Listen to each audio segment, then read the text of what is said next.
year's Freedom of Expression Conference. Ой там на хорі, ой там на крутень, ой там сидела пара голубей, ой там сидела пара голубей.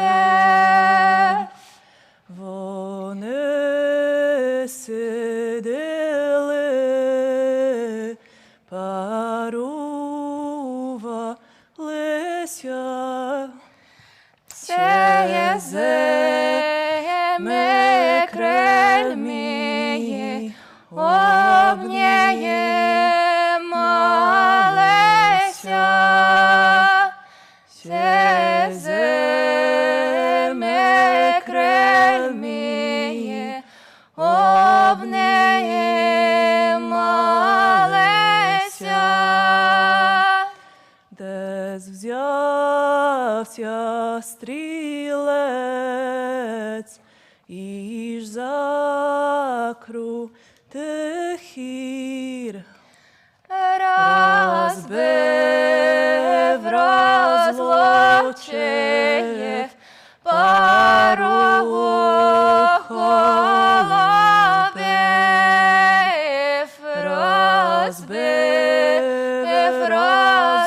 розлучив пару голубів.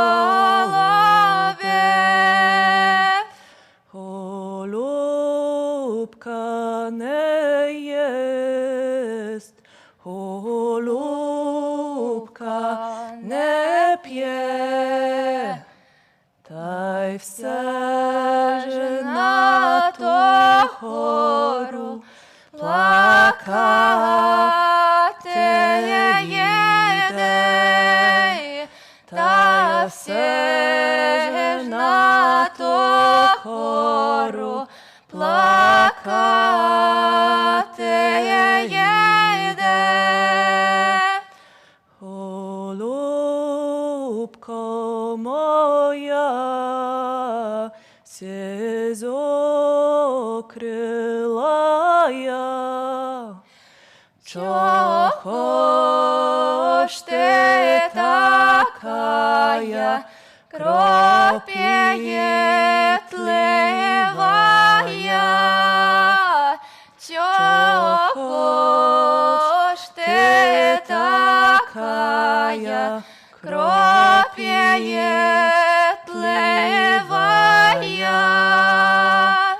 Та є у мене син пархо любив, лети вибирай, можеш та мертвий, лети вибирай, можеш та мертвий. Я вже літала і вибирала,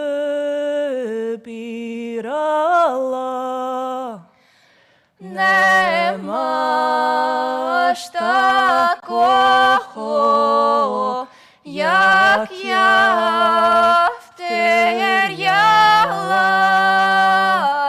нема ж такого, як я втеряла.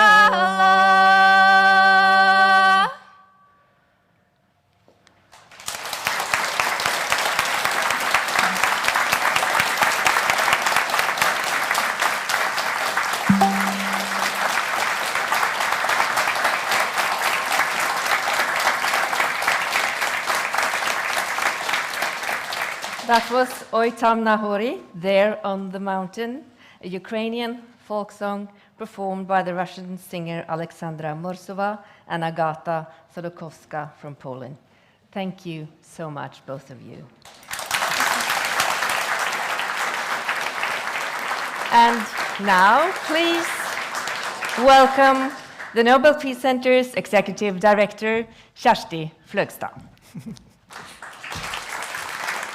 Good morning. What a beautiful way to start this conference.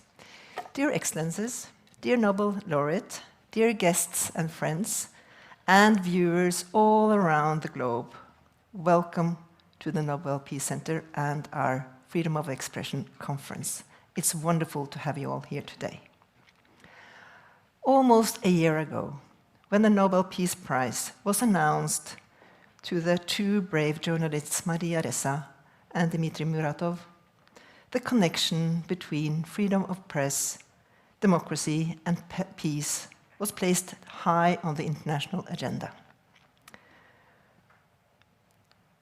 Our goal here at the center has since then been, and is today, to make sure that it stays there. Ressa and Muratov were awarded the prize for their courageous fight for freedom of expression in the Philippines and in Russia. In December, the two of them were together here in Oslo, celebrating the award. And also, in their Nobel lecture, they both warned about dangerous developments. Ressa warned about tech companies who are changing our information ecosystems. And I quote, "And they bringing out our fears, anger, and hate, and setting the stage for the rise of authoritarians and dictators around the world." Muratov, on his part, warned about the powerful who actively promote the idea of war. Everything that has happened since shows us how right they were in their predictions. And it also shows us how important and timely this Nobel Peace Prize 2021 actually was. The prize came also at a time in modern history where many of us feel strongly that our democracies are under threat, and that one of these threats comes from the information system around us. And we know that fake news, for instance, spread almost twice as fast as truth. Maria Ressa said in her Nobel lecture, "Without facts, you can't have truth. Without truth, you can't have trust, and you can't have democracy." Today, we were supposed to gather both of the Nobel Peace Laureates here on our stage. But Dmitry Muratov is, for very good reasons, not able to come. His very good friend, the impressive man, the Nobel Peace Prize laureate, and the last president of the Soviet Union, Mikhail Gorbachev, passed away earlier this week. And of course, Dmitry needs and wants to stay in Moscow to participate in his funeral tomorrow. To think of the fact that Mikhail Gorbachev left the world at this point of time is thought-provoking. It reminds us that we all have to stand up and fight to ensure that the world again moves forward in a just and democratic way. Muratov is very sorry not to be able to attend, but we will hear him later today addressing us from Moscow. Our second Peace Prize laureate, Maria Ressa, is, as we speak, on a flight from London, and she will land here in time to be together with us just after lunch. Today's conference is for us the grand finale of a year of events where we here at the Nobel Peace Center has been celebrating the Peace Prize for 2021. We have, together with experts and friends, been exploring, discussing, and celebrating different aspects connected to press freedom, democracy, and peace. This would not have been possible without the support of our sponsors, Hydro, Reitan Retail, Luminate, Amedia, Fritt Ord, design it, and the city of Oslo. We could not have done this without your support. This conference is a celebration of the importance of these issues we have been talking about, and a reminder that they need to stay on top of the international agenda also in the years to come. So today, on this conference, we will be hearing about different aspects that will help us do that, and we have some very good and interesting news on that part. To conduct the official opening of the conference, we are very, very happy to be joined by Norway's Minister of Foreign Affairs, Anniken Huitfeldt. Minister, the floor is yours.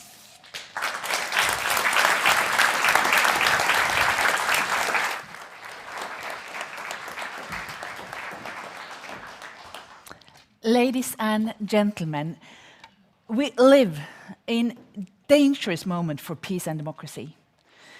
For a while, we have been witnessing an increase in authoritarian regimes worldwide. We have seen more unconstitutional changes of power, but we have also seen an increase in the use of lawful and democratic means to restrict democracy. In fact, we are seeing more and more threats coming from within democracies.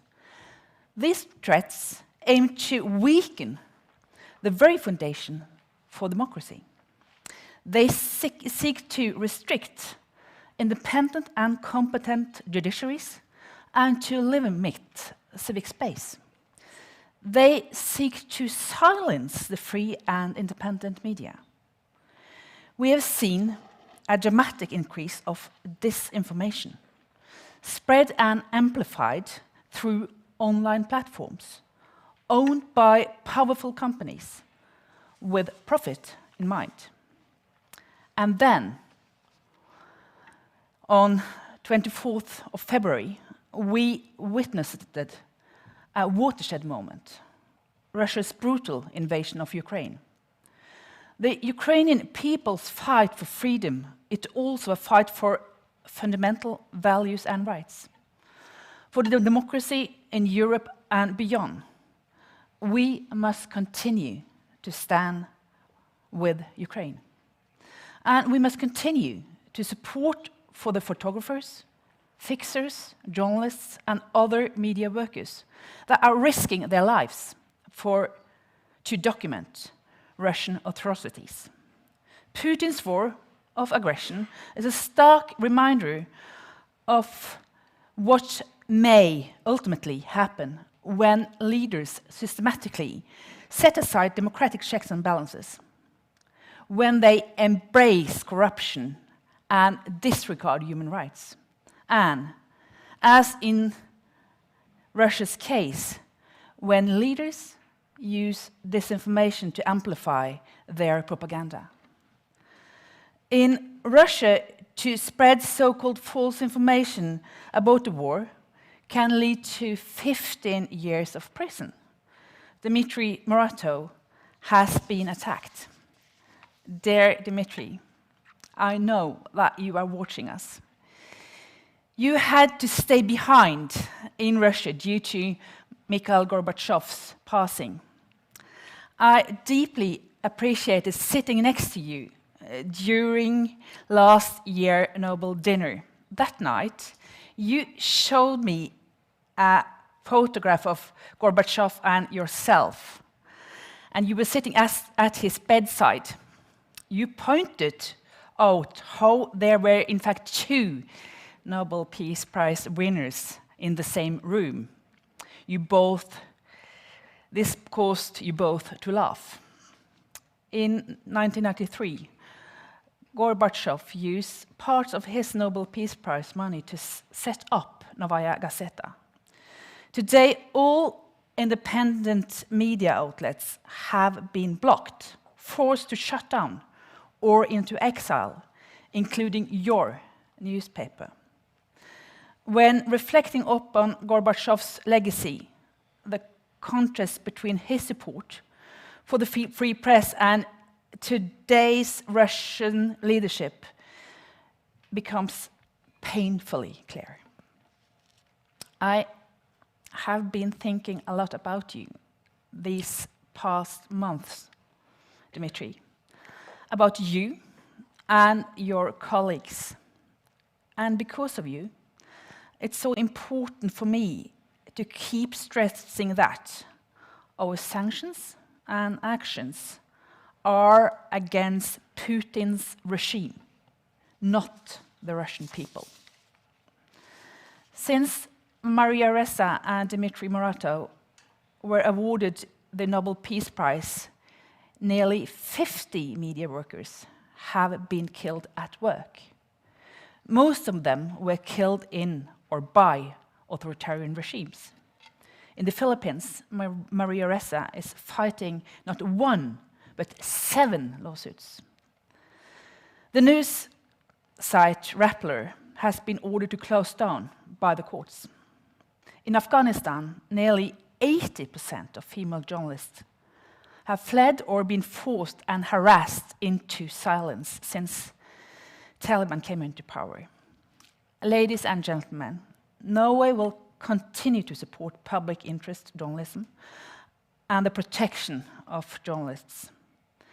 This is one of the priorities in our international engagement for freedom of expression. Norway's credibility to promote these issues rests on our own housekeeping. Our Freedom of Expression Commission recently presented its report. In my view, one of its key takeaways is Norway's particular obligation to protect and promote these values internationally. Friends, 70% of the world's population live under authoritarian regimes. But I object to the often used term authoritarian strongmen. Only weak leaders feel threatened by the freedom of others and free elections. There is no such thing as authoritarian strongmen, because people who are authoritarian, they are in fact compensating for weakness. The fear of free and critical press is a sign of weakness. So the strongmen are in fact weak. We must counter their weakness with openness, inclusiveness, trust, and truth. Thank you.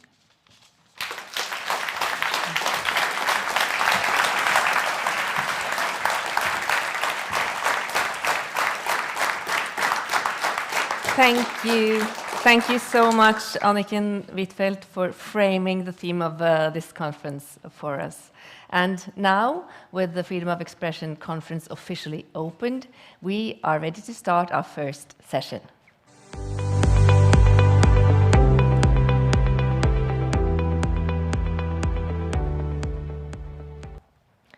We are the prerequisite for progress. We are the antidote against tyranny. These words fell on our ears 9 months ago in the Oslo City Hall. The man who pronounced them was Dmitry Muratov, and the occasion was the award ceremony for the Nobel Peace Prize 2021 that he shared with Maria Ressa. The we he was talking about were journalists. Journalists as antidote to tyranny. That antidote is no longer available in Russia. The regime is doing what it can to silence Muratov and other independent journalists, but they keep on fighting and they keep on talking, and Muratov himself is far from silenced. He should have been here in person today, as you know, but because of the death of Mikhail Gorbachev, he is staying in Moscow. He's honoring his friend by attending his funeral, but the day after the death of Mikhail Gorbachev, Muratov sent us his keynote speech on video. Here he is, Nobel Peace Prize laureate Dmitry Muratov. Здравствуйте. Здравствуйте. Я очень хотел сказать это лично, Вот у меня лежит мой билет. Я должен был прилететь в Осло, увидеть всех, кто собрался на вашей конференции, и помешать мне могла только одна причина. Если что-то случится с моим другом, учредителем «Новой газеты», президентом Советского Союза Михаилом Сергеевичем Горбачевым. Вот он с нашей газетой в руках несколько лет назад. Это он подарил фотографию.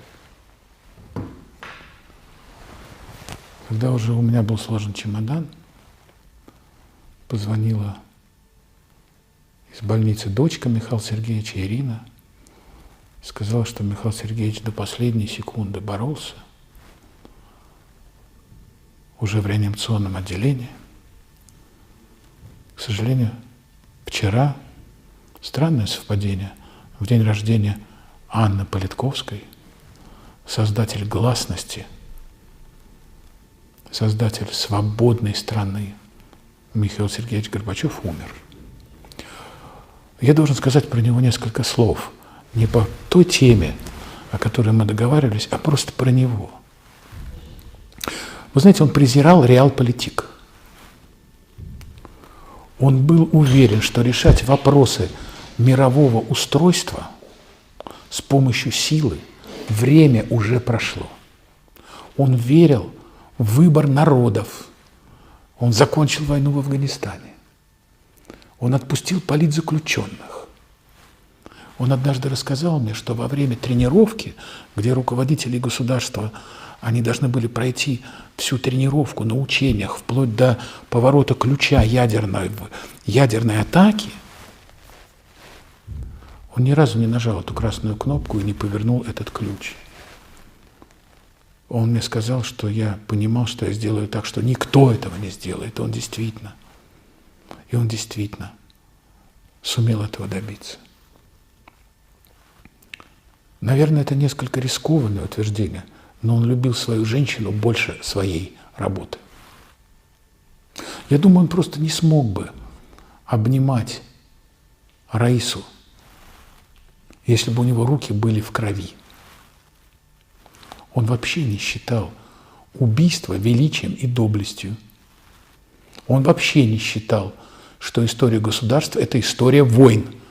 Он считал, что это история развития культуры и человеческого духа. Он сумел бескровно попрощаться с коммунизмом. Его все время сторонники империй упрекали, что он отдал Польшу, отдал Чехию, отдал Германию.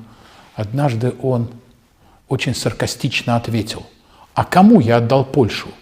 Полякам. А кому отдал Чехию? Чехам. А Германию? Немцам. А кому я должен был это отдать? Он не любил диктаторов. Однажды, когда мы говорили о том, что мир начал любить диктаторские режимы, он мне сказал: запиши, чтобы навсегда запомнить. У любого диктатора должен быть секретный аэродром, где стоит секретный самолет, который заправлен полностью, чтобы в любую секунду диктатор мог приехать на секретный аэродром и улететь от народа на своем секретном самолете. Однажды он достал в дружеском застолье толстую папку и сказал: прежде чем вы выпьете, я прочитаю вам доклад для ООН. Повисла пауза, он открыл толстую пачку бумаги, а там была одна фраза: запретить войну. Я спросил, что и все? Он говорит: а что еще?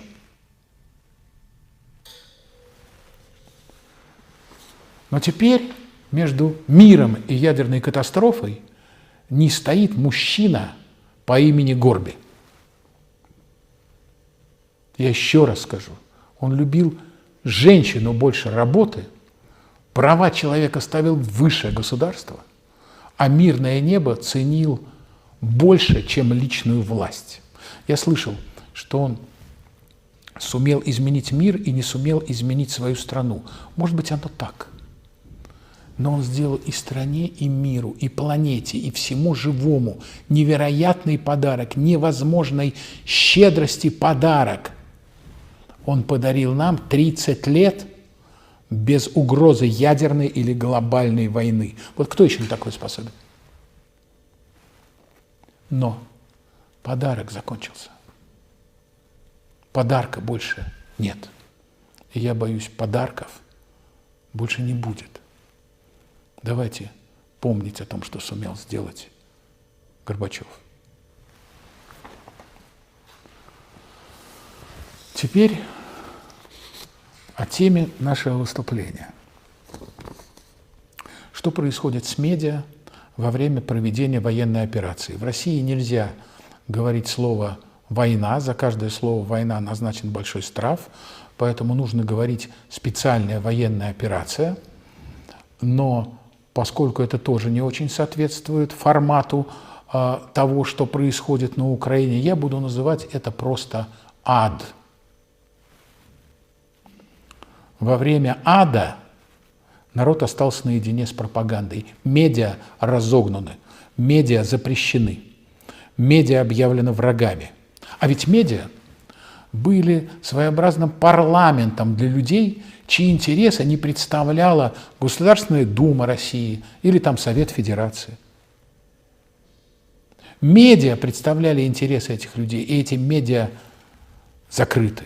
Как минимум 30 миллионов человек, которые не одобряли ад, оказались как бы вне народа. А парламент единогласно проголосовал за начало специальной операции, то есть ада в Украине. Так подошел, мне кажется, к пику фантастический эксперимент над огромной страной. Полная государственная монополия на мозги. Заблокировано за последнее время 138 тысяч сайтов. Из них приблизительно 7 тысяч по соображениям цензуры, в том числе, кстати, «Новая газета». Вышел специальный приказ ФСБ, в нем 60 пунктов. Запрещается анализ военной информации, стратегической обстановки, политической. Запрещается освещение проблем космоса, сведения об мобилизации, о военнослужащих, о прекращении или заключении международных договоров, о запчастях иностранного производства. Да вообще фактически уже ни о чем нельзя. Приказ вышел 28 сентября 2021 года. То есть за 4 месяца до начала ада. Это означает, что власть готовилась к операции, готовились к аду и, в общем, водили мир за нос. И уничтожали медиа, которые системно анализировали обстановку и подготовку к этой самой операции. И получилось. Государство справилось с этой огромной задачей. Теперь у нас в России, пожалуй, самое главное медиа – это VPN, способ обхода блокировки запрещенных сайтов. Телевизор победил компьютер. Больше того, государство взяло под контроль социальные сети. Они заблокировали Facebook и Instagram, а крупнейшая российская социальная сеть, она называется ВКонтакте, фактически перешла под контроль государства и администрации президента. Там приблизительно 80 тысяч пользователей этой сети, и теперь там размещается реклама о вербовке на специальную операцию. В социальной сети вербовочное объявление посмотрели 13,7 миллиона человек. На это государство идет. А любое разногласие с самим государством со стороны общества, со стороны журналистов, со стороны волонтеров, политиков, активистов, любое несогласие с государством переводится в полицейское преследование. Смотрите, 28 августа, 3 дня назад, был арестован редактор отдела больших данных «Новой газеты», замечательный ученый, физик, прекрасный журналист, исследователь, аналитик Андрей Заякин. Ему грозит до 8 лет за финансирование экстремистской организации. Хочу пояснить. Он перечислил оппозиционному политику Навальному 1000 рублей Ну, чтобы было понятно, это 16,5 евро. Так вот, за перечисление оппозиционному политику, чья организация была признана экстремистской, 16,5 евро Андрею Заякину грозит 8 лет тюрьмы. Я еще одну вещь замечу. Поскольку у Заякина рост выше 2 метров, нет даже таких тюремных коек, на которые бы он мог уместиться. Вчера, 30 августа, государственное обвинение потребовало для журналиста Сафронова 24 года тюрьмы за государственную измену. Он известнейший журналист, он работал в крупнейших деловых изданиях. Он никогда не имел доступа к секретной информации. Он занимался чистой аналитикой по открытым источникам. Ему требуют 24 года заключения. В условиях отсутствия медиа пропаганда стала новой религией. У нее свои жрецы, у нее есть свой бог. Это президент России Владимир Путин. У этой религии есть свой рай. Он ядерный, веселый рай. Можно устраивать такую лотерею. Кто в нее выиграет, тот нажмет ядерную кнопку. Мир стоит у последней черты. И что делать? Мы помним, что очень часто планету спасало антиядерное, антивоенное движение. Свободные медиа. Вполне вероятно. Пора создавать, и я обращаюсь к вам, Международный фонд «Медиа в изгнании». Тут небольшое отступление. Выступая в Осло в декабре на вручении премии, я напомнил, что убийство Анны Политковской заказчики преступлений не найдены. А совсем недавно, пару месяцев назад, кто-то, стирая все следы об Анне Политковской, сжег ее маленькую дачу, чтобы ничего не напоминало. Как вы понимаете, преступников не нашли. Я знаю, что не все можно изменить, но многое изменить можно. Я очень благодарен Нобелевскому комитету за поддержку и понимание, когда «Новая газета» и я решили продать эту замечательную, значительнейшую награду, Нобелевскую медаль премии мира. На эти сенсационные, фантастические 100 миллионов 350 тысяч долларов, которые были выручены на аукционе Heritage, ЮНИСЕФ поможет тысячам детей украинских беженцев, и не только украинских. Я только что, перед тем, как обращаться к вам, получил первоначальный отчет ЮНИСЕФ об этих средствах. Этим можно гордиться. 59 миллионов долларов, 51 миллион долларов будет потрачен на продолжение образования и здравоохранения для детей украинских беженцев. Всего 13,4 миллиона беженцев вынуждены были покинуть свои дома в Украине. Кроме этого, ЮНИСЕФ решил для голодающих детей Сомали, Эритрея, Эфиопия и Джибути перечислить 19,4 миллиона долларов. Там после повышения цен и после того, как невозможно было получить зерно с Украины, голодают люди, голодают дети, у них нет ничего, никаких ни товаров первой необходимости, ни минимума еды. Затянувшийся конфликт в Йемене. Туда ЮНИСЕФ из денег, вырученных за Нобелевскую медаль, перечисляет 16,1 миллиона долларов. В Йемене дети страдают от истощения и задержки роста. 11,8 миллионов долларов перечислены детям в Центральном Сахеле. Там дети страдают от острого недоедания. То есть что-то можно сделать.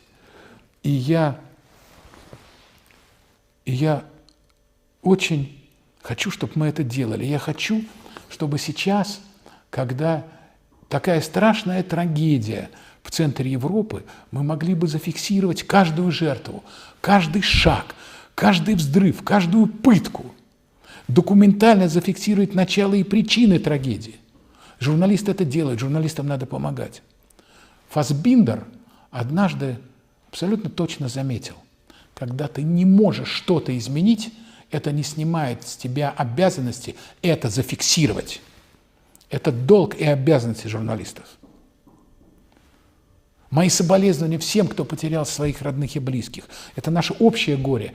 И нам сейчас нужны, с одной стороны, проверенные, с отличным факт-чекингом медиа, а с другой стороны, медиа сильных эмоций. Чтобы народное горе не превратилось в систему страховых выплат, чтобы ад не превратился в рутину, чтобы люди не уставали от новостей первых полос, чтобы сводки с фронтов не стали привычными, как прогноз погоды. Я не знаю, к кому сейчас точно обращаюсь, но именно для этого я предлагаю создать фонд поддержки независимых журналистов в изгнании из разных стран мира, сконструировать своеобразный медийный Ноев ковчег, подобрать на него всех, кто вынужден под угрозой для жизни и свободы покинуть свои страны.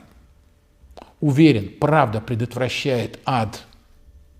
Кстати, фонд мог бы носить имя Анны Степановны Политковской. Дети Анны Степановны на это согласны. Сколько бы ни сжигали Анин дом, этот фонд может носить ее имя, потому что Аня никого никогда не оставляла в беде. Я напоследок процитирую вам моего любимого Стейнбека. Он заметил, что есть три вещи, в которые никто не верит. Не верит в правду, не верит в то, что возможно, и не верит в то, что логично. Уже пора опровергнуть моего любимого Стейнбека. И напоследок всего несколько цифр. 138 человек задержано за антивоенные посты в социальных сетях в России. 118 за символику, возражающую против проведения военной операции.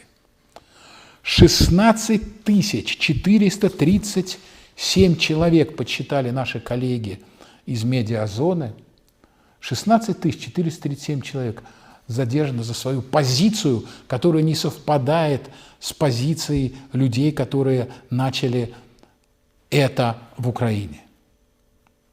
3807 человек оштрафованы по статье за действие, направленное на дискредитацию вооруженных сил.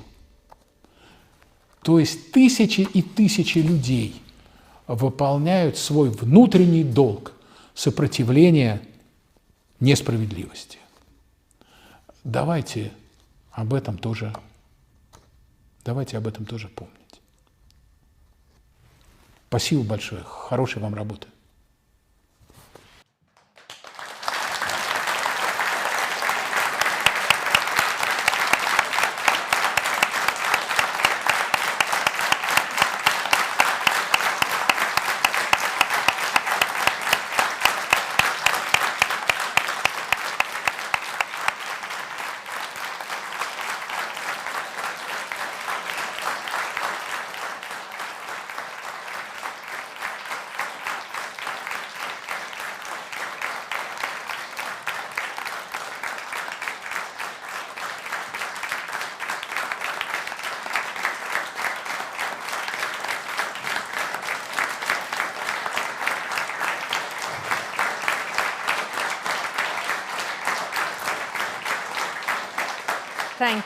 Thank you so much, Dmitry, Muratov. I hope you feel the warmth and support all the way to Moscow.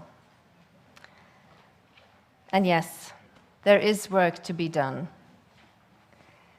Thank you for reminding us also that it matters who is in power and that it is possible to do something.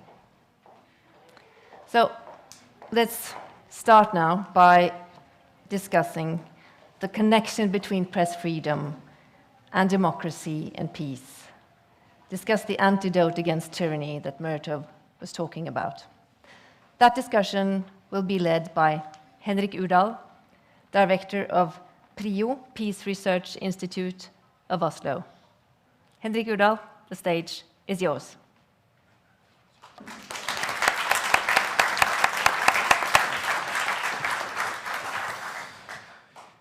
Thank you very much, Ingvild. Ladies and gentlemen, it's so good to see you. I've been looking very much forward to this day, to this event, and I'm very pleased to open this part of the program. Thanks so much to the Nobel Peace Center for organizing this event, extending the important discussion raised with the 2021 Nobel Peace Prize to Dmitry, Muratov, and Maria Ressa on the relationship between press freedom, democracy, and peace. We will now have a discussion about some of the big questions, not only big questions for this conference, but big questions for humanity, for the globe, about connections between press freedom and democracy, and the state of press freedom in the world today. And not least, as Ingvild said, about what we can do to safeguard press freedom in this situation. We have an exceptionally well-qualified panel to enlighten us on these topics, and I asked them to take place on the podium as I present them. First, Peter Pomeranzev. Petri was born into a Russian-speaking family in Kiev, then Soviet Union, but grew up in Germany and in the UK. He's a journalist. He is formerly associated with the London School of Economics and Political Science, where he led an initiative focusing on disinformation and polarization. Now he is a senior fellow at Johns Hopkins University, and he's published 2 acclaimed books on Russian disinformation campaigns, Nothing is True and Everything is Possible from 2014, and This is Not Propaganda from 2019. And we are very honored to have you here on this panel, Peter. Next, we have Kaja Patel. Kaja, please. Kaja is a South African investigative journalist. She has also been editor-in-chief of the South African newspaper Mail on Guardian. She has worked for a number of other major media houses, and now she is chairing the board of the International Press Institute. A warm welcome to you too, Kaja. Very grateful that you could come to Oslo for this event.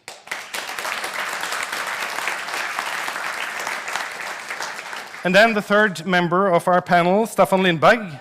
Staffan is professor of political science at the University of Gothenburg, Sweden, so he's been traveling the shortest distance of the 3.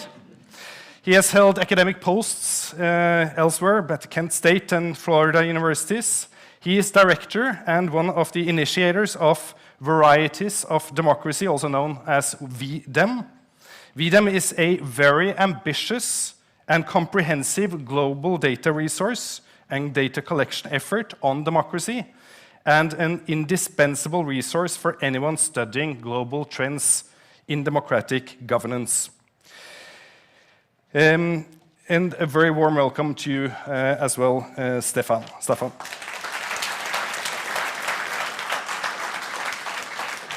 I'm going now to try to sit down here with you, and I'm going to start with you, Peter.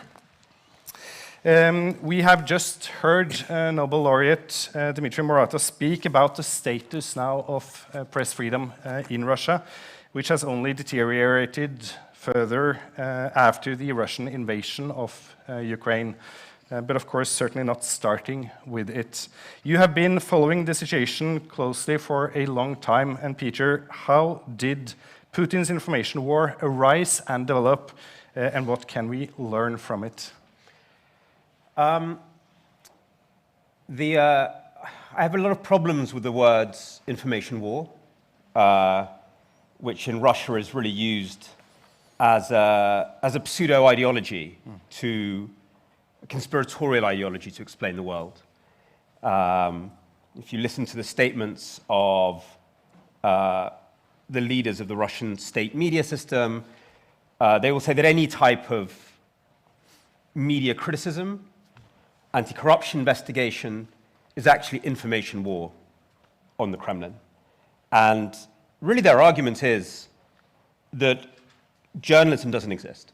It's a myth. It is always the masquerading of the secret services, of some sort of vested interest. You hear a similar kind of version of that from Donald Trump and his attitude to the media. Yeah? So implicit in that phrase, in the way they use the idea of information war, is this idea that media doesn't exist. The public sphere is a myth. All there is power, and that your job is to use information as a weapon to undermine the opposition. So I like to think of it as a war on information, which is a cliched phrase, but I think quite relevant here. I suppose what's interesting in what Putin did domestically is that it sort of had two sides to it.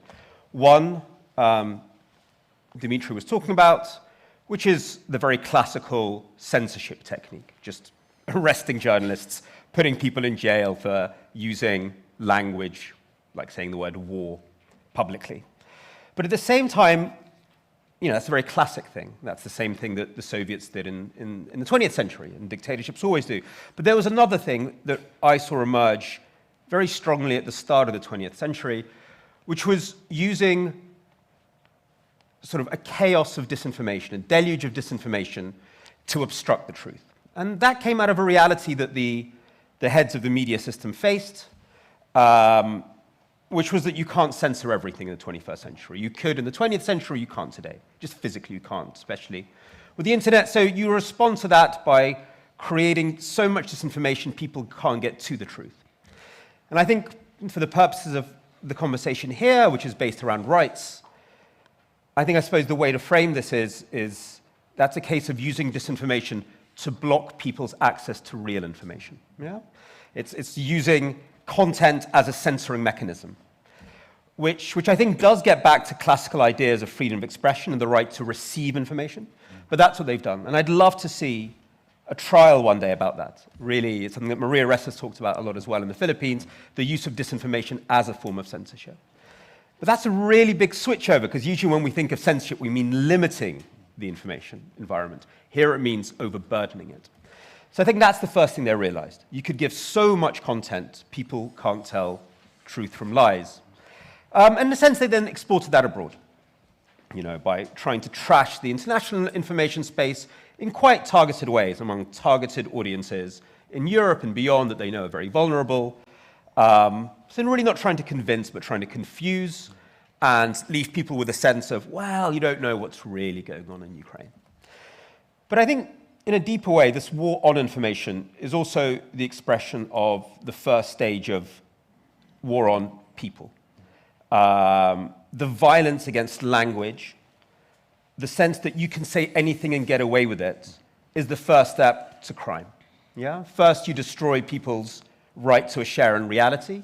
You say we can say anything we want and pervert reality. And then the next step is arresting people and breaking them.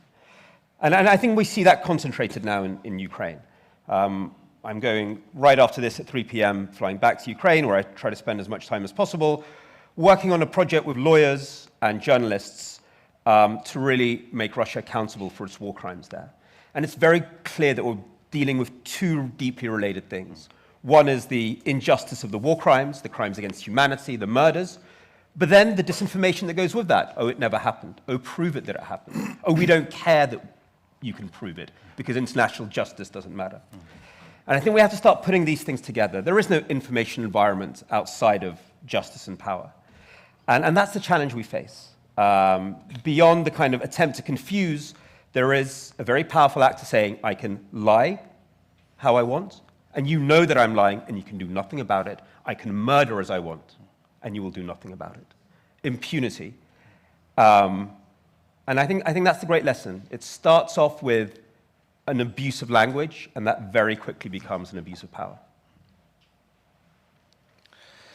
Thank you very much, Peter. I'm going to turn to you now, Kaja. You are representing an organization that, and the International Press Institute, that among other things helps monitor press freedom in the world. What is the status sort of broadly on press freedom around the globe? Is the bleak picture that Peter draws something that we can also see elsewhere? Unfortunately, yes. It's a troubling picture. And the problem is that there is no big bang that we can ascribe the decline to. In many, many instances around the world, it's a slow erosion with various factors at play that leave us with a poorer information ecosystem.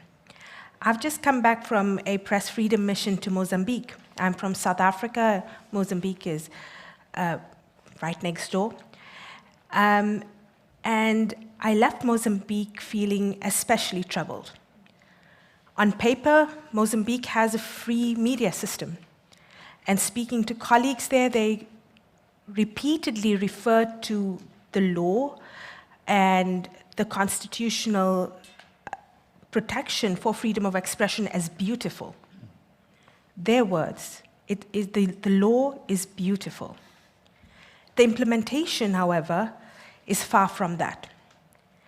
In a place like Mozambique, where people are very poor, first of all, where there is a clamor for newly found resources, where there is an obscure war happening in the north of the country with no access for media, where the state still controls the bulk of advertising and thus controls who the strongest media is in the country, and where state-linked actors and business people are buying up shares in what was independent media, you're seeing how the space is shrinking.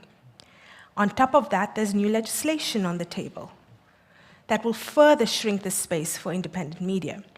So there isn't, if we take Mozambique as that example, there isn't, in many instances, there isn't that big bang.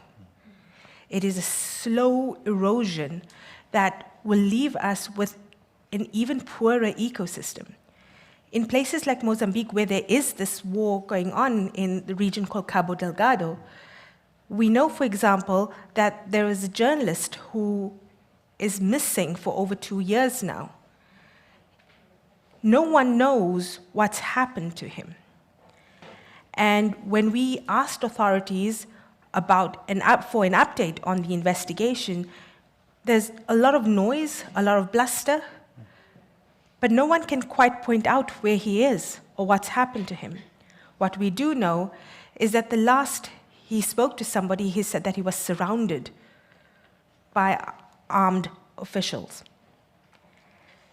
That is the price of that lack of protection for journalists.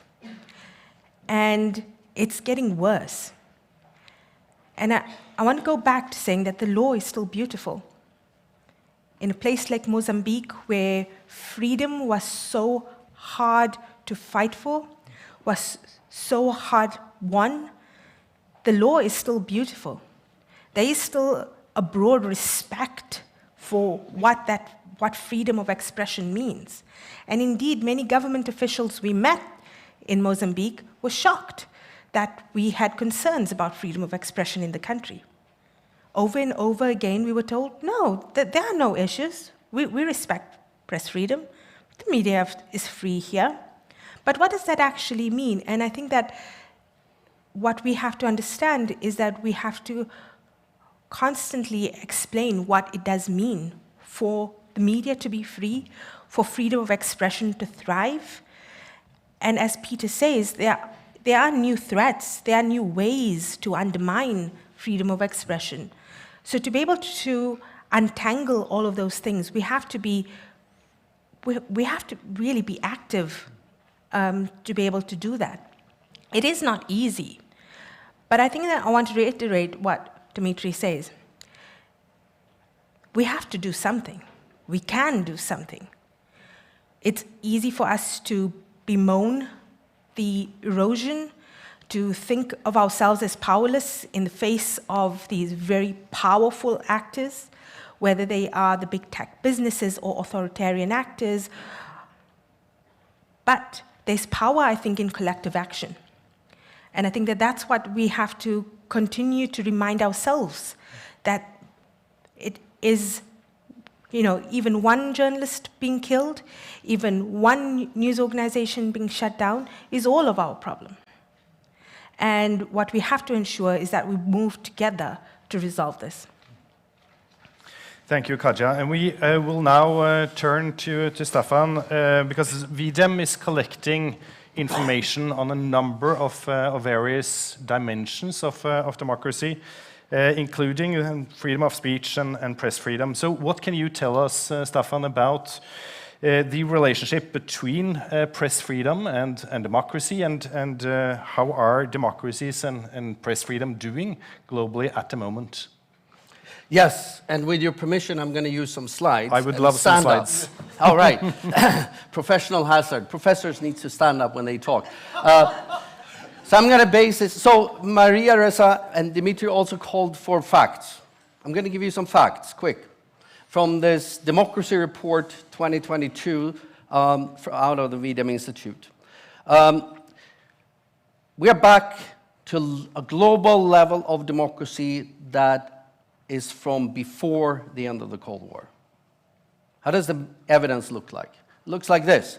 In the middle here, Liberal Democracy Index. The middle, the black line, is the world average.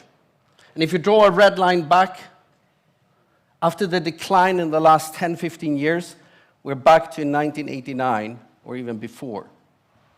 And the trend is the same across all world regions.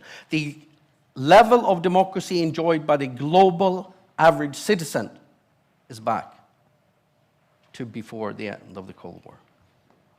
And dictatorships are also on the rise, and this is a fairly new development. So here's the same underlying data, but divided into regime types. And you see the red line going down there from 1979 to about 71 and until about 10 years ago. That's pure dictatorships, now going up again. At the same time, the number of liberal democracies declining significantly in the world. Electoral autocracies, so that's the Mozambique and Belarus and so on, Turkey, holding multi-party elections but are not democracies, is the most common regime type in the world. And this has consequences, because we talked about Russia and Ukraine and other things. Democracies don't fight wars with each other. Excellent scholarship out of PRIO and other places. It's almost an iron law.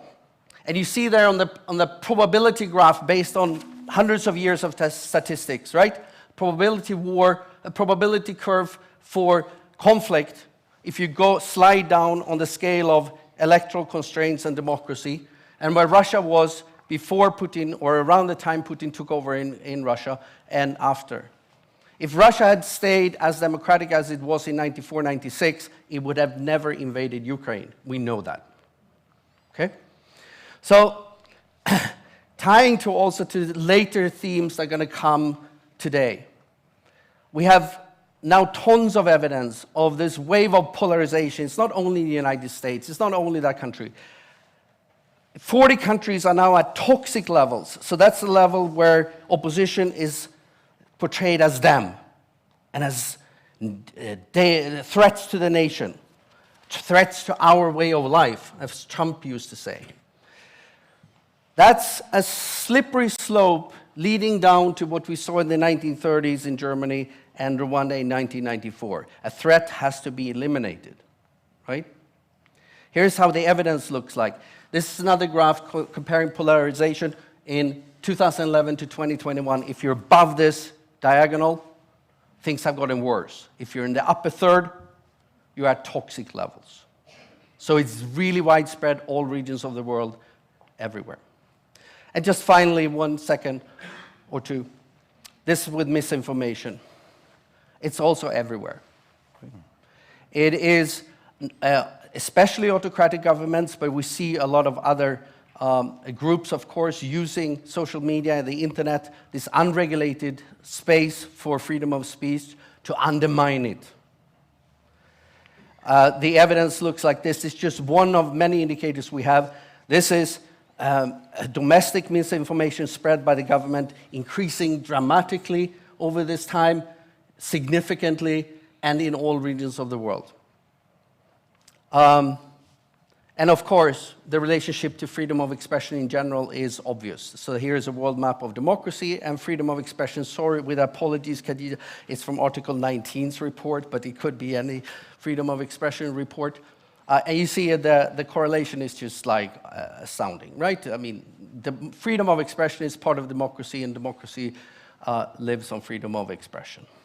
So all of this is available through our website if you want to use the data, take part of, or share the analysis and everything. So thank you. That's my answer to your question. And very good, Staffan. And also just a plug for the VDEM data, which is of course available for free on the webpage with all beautiful reports and more stats and facts for those interested. I would like to pick up on because Peter touched upon this, and you also referred, Staffan, to Trump and to the broader issue of misinformation being used in open societies. And I thought I'd start with you, Peter, because you've also looked into whether you want to call it contagion, or at least the spread of misinformation. The concern being the influence that especially Russian sources have had on elections, for instance, in the Western societies. But we also see, of course, Western politicians embracing misinformation as a strategy.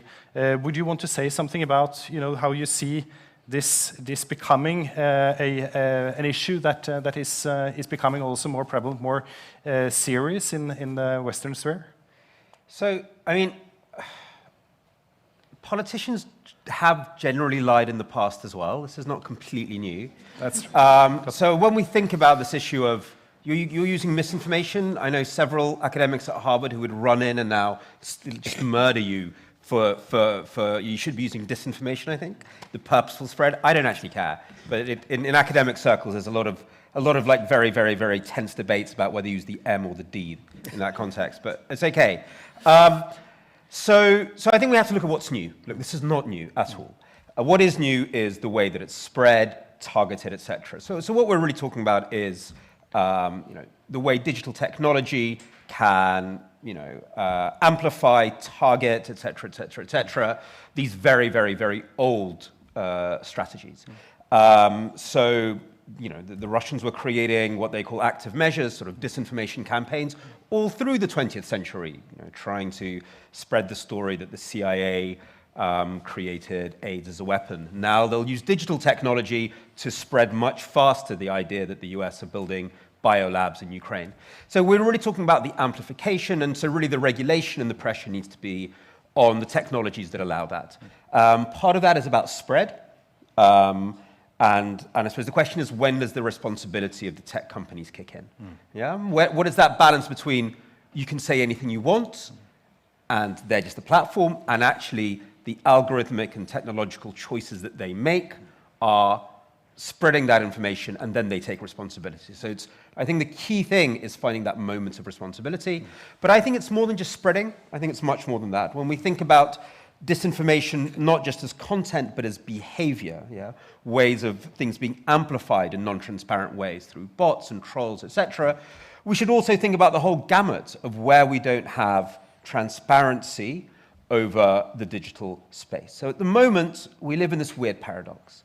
There's more information than ever before online, but we have much less knowledge about how that information is spread and created. When I'm online, I don't understand why an algorithm shows me one thing and not another. I don't understand which of my own data has been used to target me. I don't know how much money has been spent to target me. You know, I'm like Caliban on Prospero's Island in The Tempest, Shakespeare play, you know, surrounded by these weird sounds and noises with no understanding of who's behind them. In the old system, you knew, that newspaper is owned by Rupert Murdoch, and that TV channel is owned by Rupert Murdoch, and he actually owns everything, but at least I know he owns it, and at least I can analyze who's behind it. At the moment, I just have no idea. I'm completely in the dark.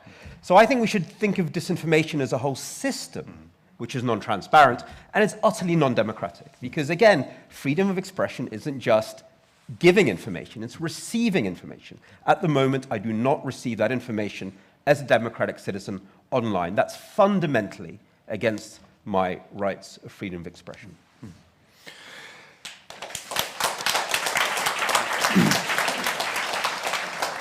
So Kaja, I wanted to get your view on the situation specifically as seen from the Global South, being based in South Africa, because we are seeing concerns about Chinese influence, for instance, on the African continent. At the same time, we're seeing some, at least occasionally, hopeful developments when it comes to resilience. So how resilient would you say? What are the challenges? What are the major challenges as seen from the Global South and the African continent, specifically when it comes to information, disinformation, misinformation? I think the major issue really is about supporting a healthy media ecosystem, supporting independent media. The problem is that there simply is not a business model to support independent media right now. And as much as that is a problem in the US or in Europe, it is especially a huge problem in low and middle income countries. So in South Africa, where I'm from, which is a middle income country that is doing much better than most in Africa, it is a problem because freedom of expression is enshrined in our constitution. It's protected. We have robust legislation to protect it. We have an independent judiciary. So the institutions supporting democracy in South Africa are quite strong. The problem, however, is that independent media are very much on life support, and that's because the business model for news media has completely failed. So as I sit here, one of South Africa's largest media groups, independent newspapers, don't be fooled by the name, is actually half owned by the Chinese state. And most days it's innocuous. You wouldn't really tell that this particular group has Chinese government funding or shareholding, except perhaps when there's a BRICS summit, and then you'll see pictures of the Chinese premier very prominent on all the front pages, or if there is a bilateral visit between South Africa and China, you'll see that more prominent than you would in any other media in South Africa. But a few years ago, a columnist wrote something about the Chinese repression of the Uyghur people.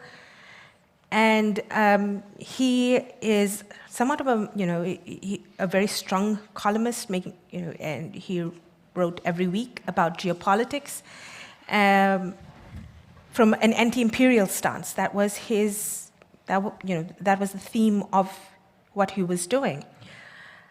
So he, in the same vein, usually it was, his targets were easy: the U.S., Western Europe. That particular week, he wrote about the Chinese repression of the Uyghur people, again with this frame of encroaching imperialism with Chinese flavor. He was fired the next day. And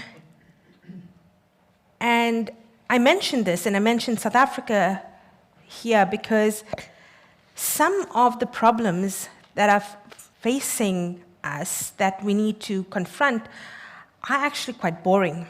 right? It is about ensuring that we're able to pay journalists, that we're able to keep digital systems up to be able to distribute information. And in places where I come from, that is actually the impediment to countering disinformation, because media simply cannot cope. They simply cannot put out enough information. They simply cannot get to the places we need to get to. When I was editor at the Mail and Guardian, it hurt my soul, actually, that I simply did not have enough journalists to cover the stories that needed to be told. I knew that the narrative that I was presenting my readers every day was too simplistic, simply because I was not able to flesh out the complexity of what was happening in the country, because I did not have the resources to reach particularly rural areas. This then has profound implications, I think, on the quality of democracy. So what we need to do, we need to ensure that independent media is supported. We need to make sure that we come together as humanity and assert the value of journalism, the value of independent media, the value of good information as a public good.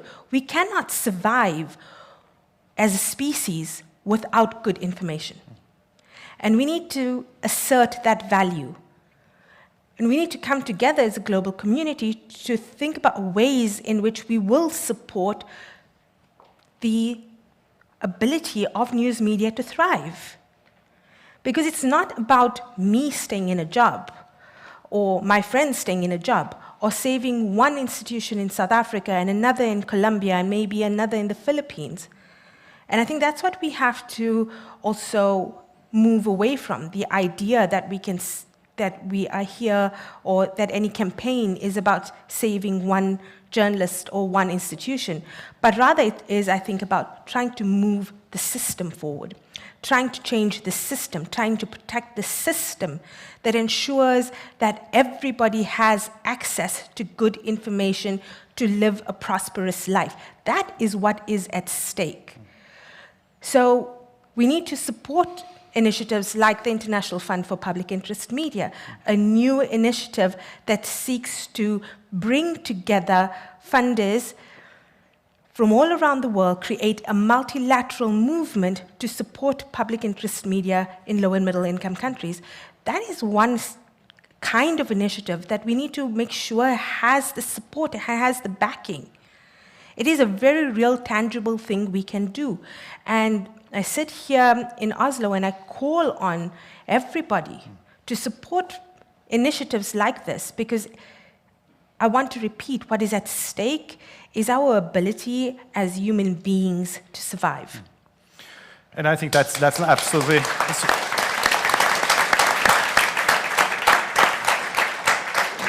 absolutely fundamental to the issues that we're discussing. I completely agree. And it's so simple in one way and so challenging to actually implement and support, and the importance of establishing those structures, of building those institutions is as I said, fundamental.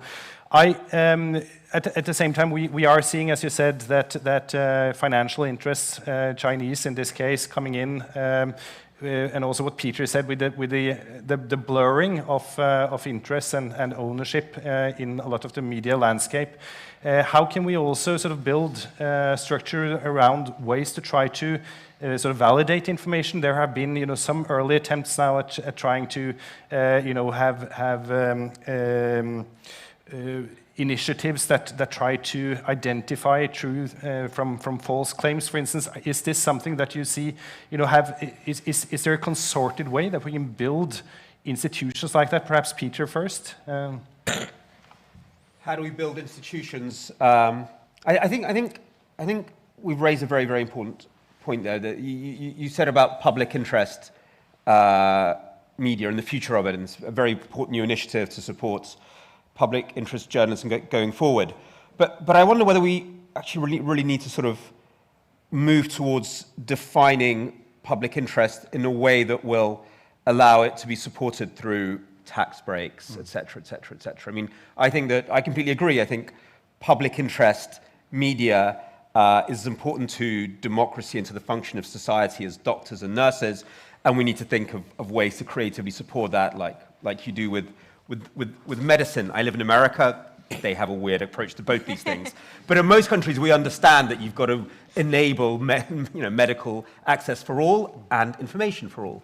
But I think we really need to dwell on this idea of public, because it's been sort of shrunken over the 20th century to just boring stuff that the commercial media don't do, which is important stuff like education and science programs and stuff like that.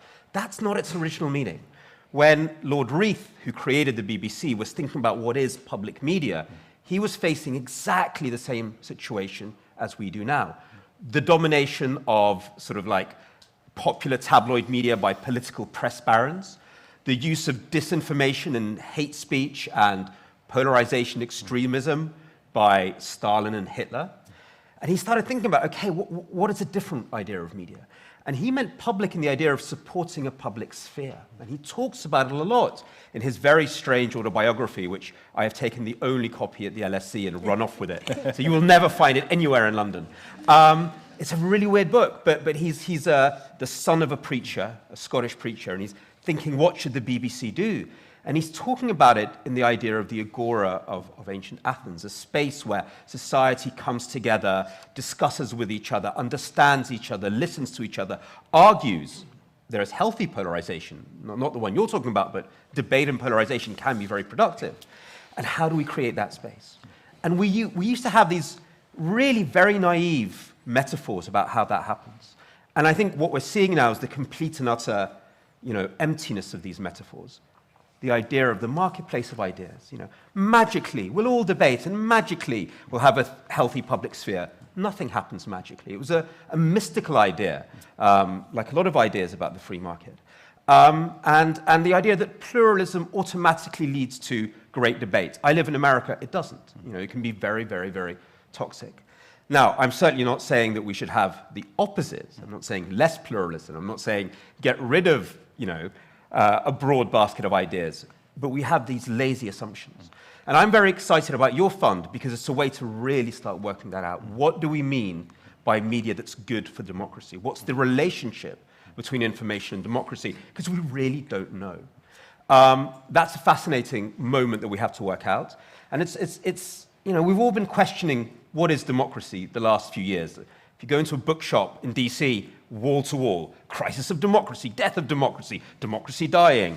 And as we've started to think about, well, what is democracy? Is it just elections? Is it just courts? It definitely is elections. It's definitely courts. There's also this weird thing called a public sphere. And if we can move towards really defining media that is consciously helping the public sphere, then we can think about how do you create the legal cutouts, the international funds that support it. But I think we have to be more ambitious than we have been and really get back to the original mission of public interest journalism and the relationship between journalism and democracy. Staffan?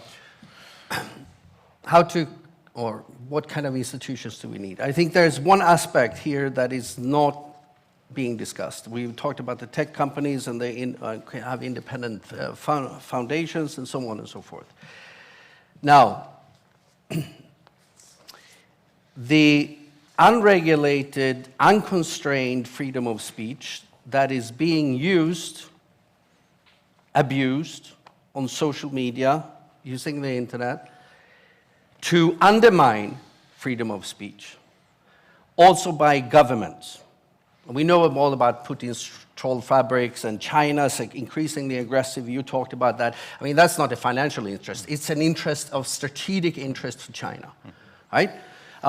And the Saudis have been doing this, and there are right-wing extremist groups, there are organized Salafist groups, and you can go down the line, who want to abolish freedom of speech, and they use the unregulated freedom of speech in that, for that purpose. Let me paraphrase and give you my version of what Maria Ressa's quote that was up on the screen. Democracy dies with the lies. You need a foundation of truth.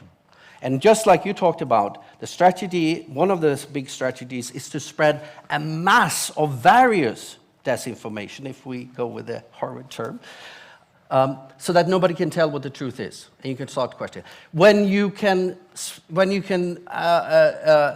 as Trump did, give 20,000 lies over a term and not be held accountable for them, be believed, then the vertical accountability between voters and politicians completely disappear. We don't need elections anymore. If they can lie and be believed. So I believe we are at 30 seconds, 20.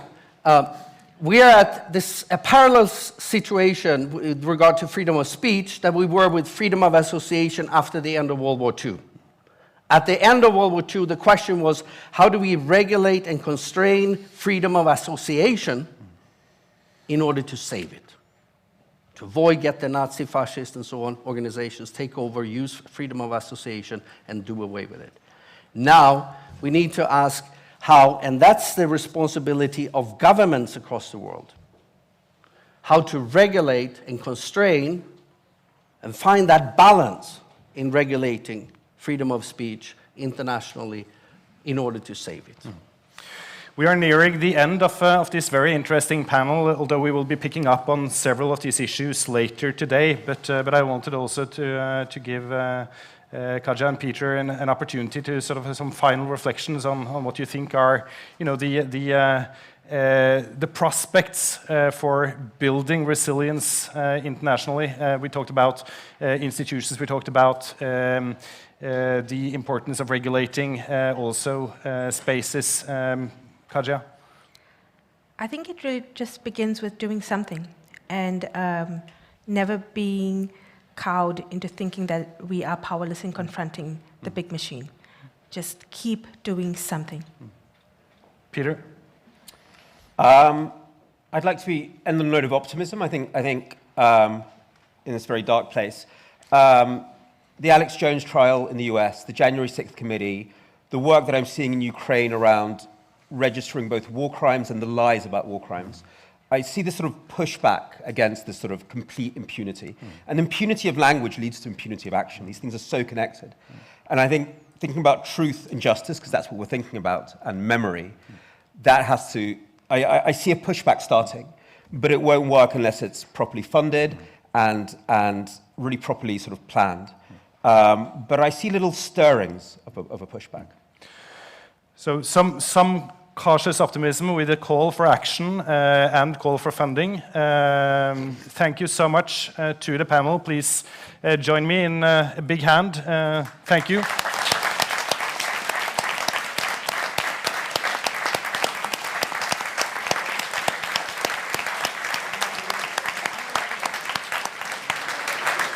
Thank you to the panel. Thank you to Henrik Udal for leading this discussion in such an eminent way. We will take a short break now. We'll be back in 10 minutes.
Okay, we're starting in a couple of minutes, so please fill up your coffee cup and find your seat.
Ulrich here next to me.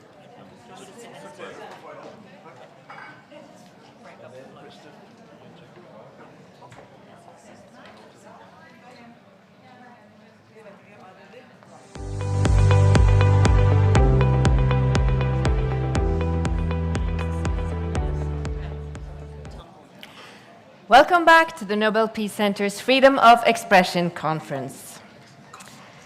This is our second session where we will discuss the role of journalism in building resilient and peaceful societies.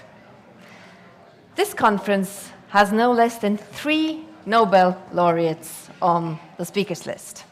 Now we shall hear from a man who started his career as a journalist and head of Colombia's largest newspaper and ended up as president, leading the peace negotiations with the FARC guerrilla and that ended the peace agreement, and who rewarded with the Nobel Peace Prize in 2016. President Juan Manuel Santos has sent us his keynote from Bogota.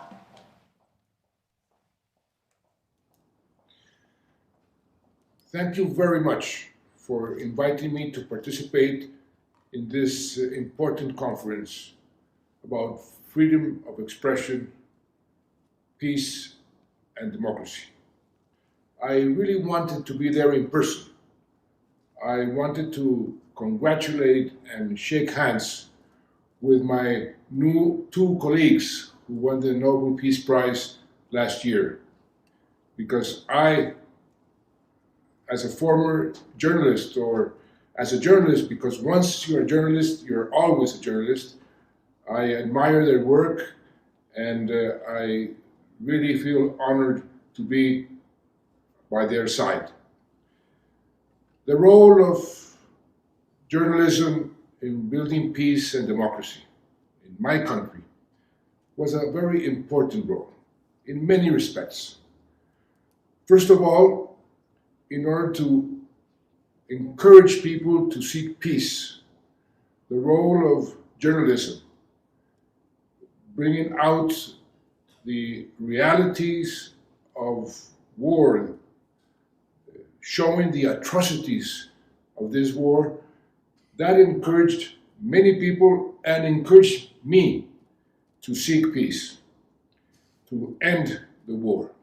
During the peace process, it was very difficult to manage the information.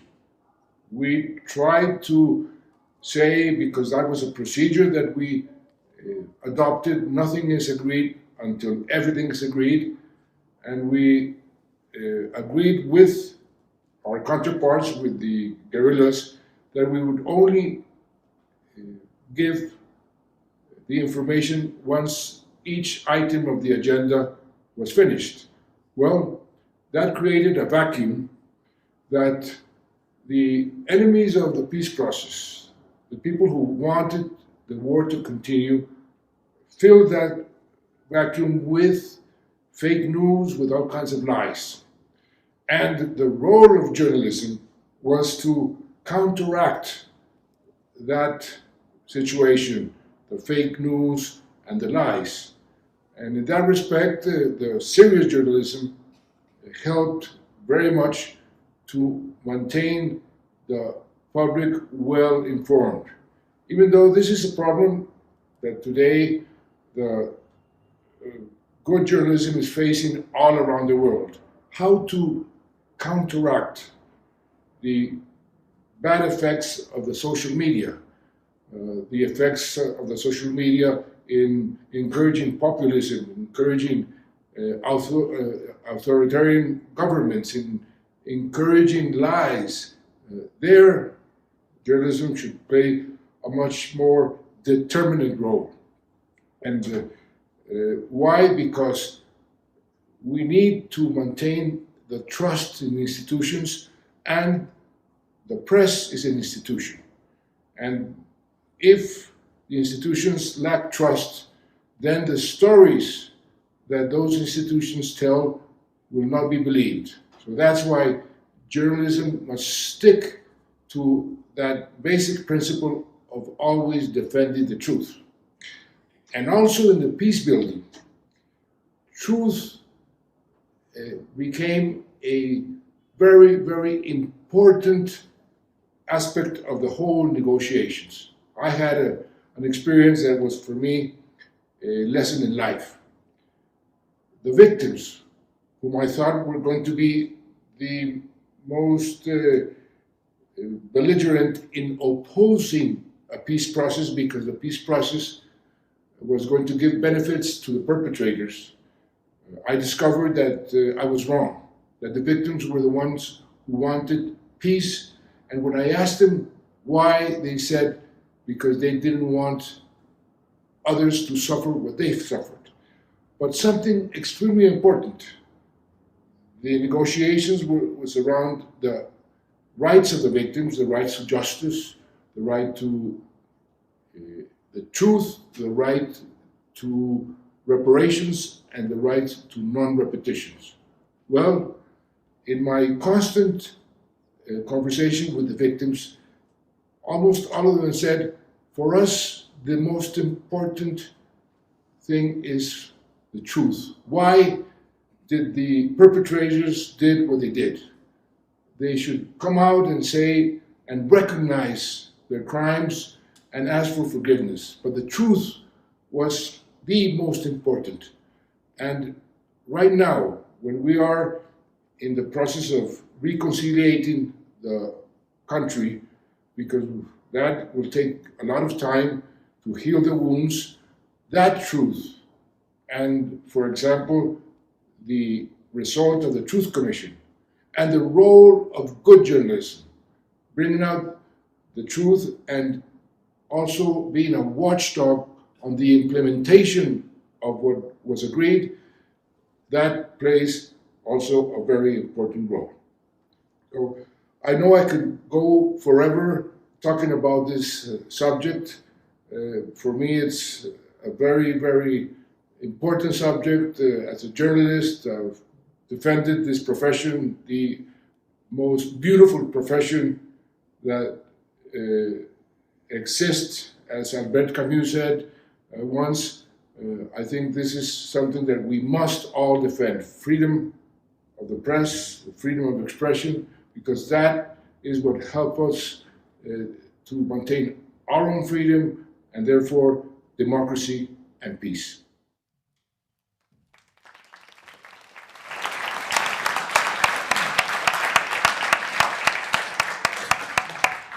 Thank you to Nobel Peace Prize laureate Manuel Santos. Once a journalist, always a journalist. I think we are quite a few who can sign on to that. Also in the panel that is coming up on stage now. To lead the discussion about the role that journalism can play and should play in forming democratic, peaceful societies, we brought in the man who left one of Denmark's biggest newsrooms to form a new kind of journalism, constructive journalism. Please welcome the founder and CEO of Constructive Institute in Denmark and former news director of Denmark's radio, Ulrik Hågerup.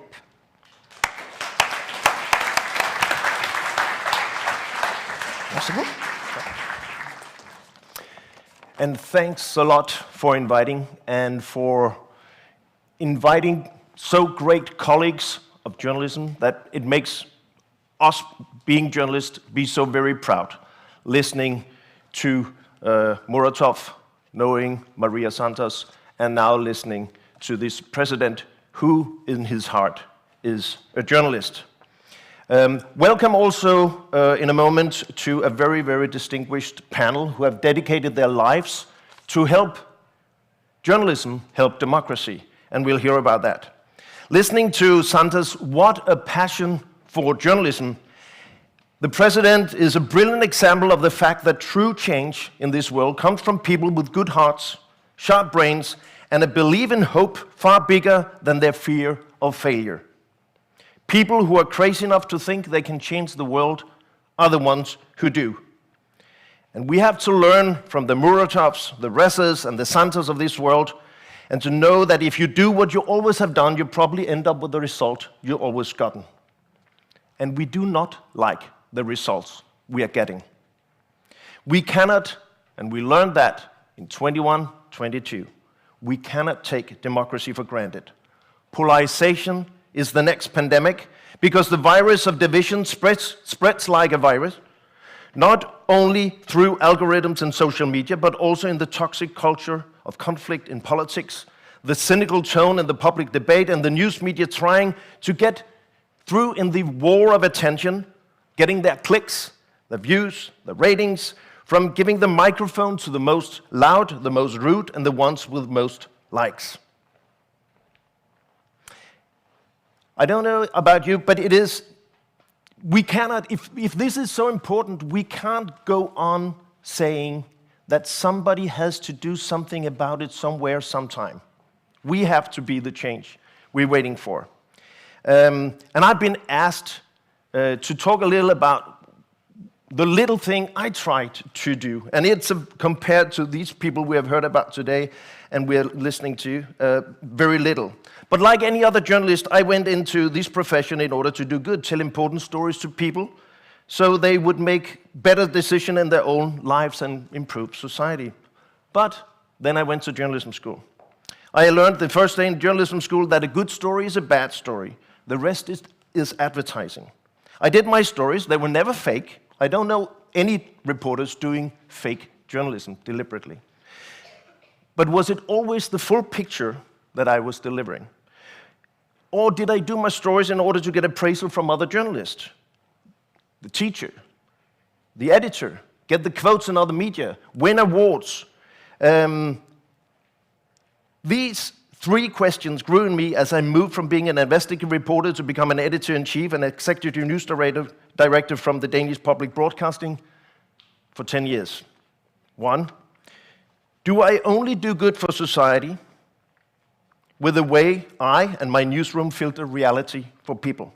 Is my profession part of the problem of democracy? And how does journalism become part of the solution? Because we have to. We have to. Just imagine a world where there are no independent journalism to tell people what's going on. And that's not a hypothesis. News avoidance, news deserts are growing day by day, and nobody left to tell people what's going on. Can we reckon that Google and Facebook will tell people, that it will be industrial leaders doing it? Would we think that the governments themselves will do that job? We know without journalism, no democracy. So 5 years ago, I quit my job at DR to launch the Constructive Institute. It's an NGO with a very naive goal to change the global news culture. How naive can you be?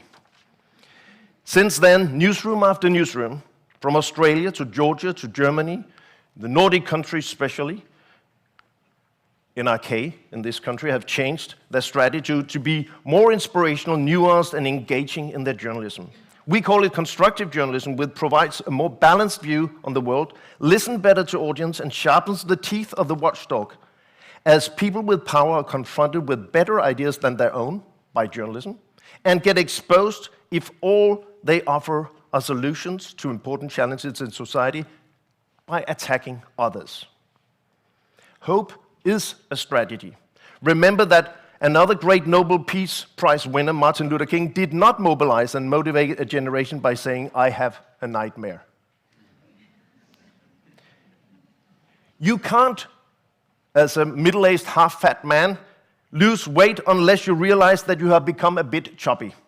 Likewise, you can't be constructive unless there's a well-documented problem to be constructive about.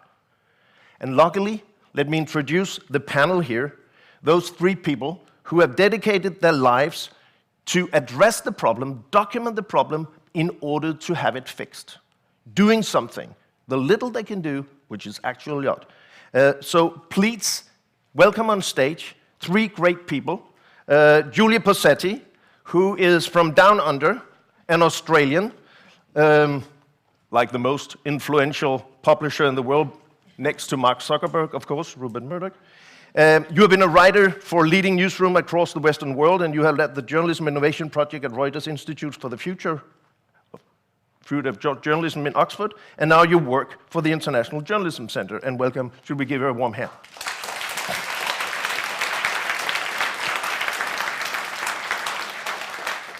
Also a fellow countryman, and for 9 years the European chairman of the Union of Journalists. Before that, he was the chairman of the Danish Union of Journalists.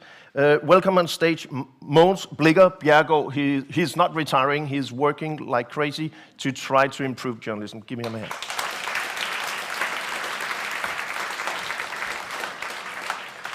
And not at least the person that I personally thought would have won the Nobel Peace Prize, but he can get it next time. A man who for a generation or so has been working in order to save journalism, help journalists who are being killed, threatened, harassed around the world.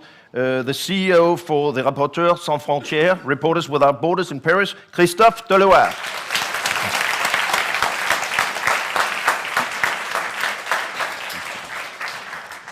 And now I'll sit down and shut up for a while.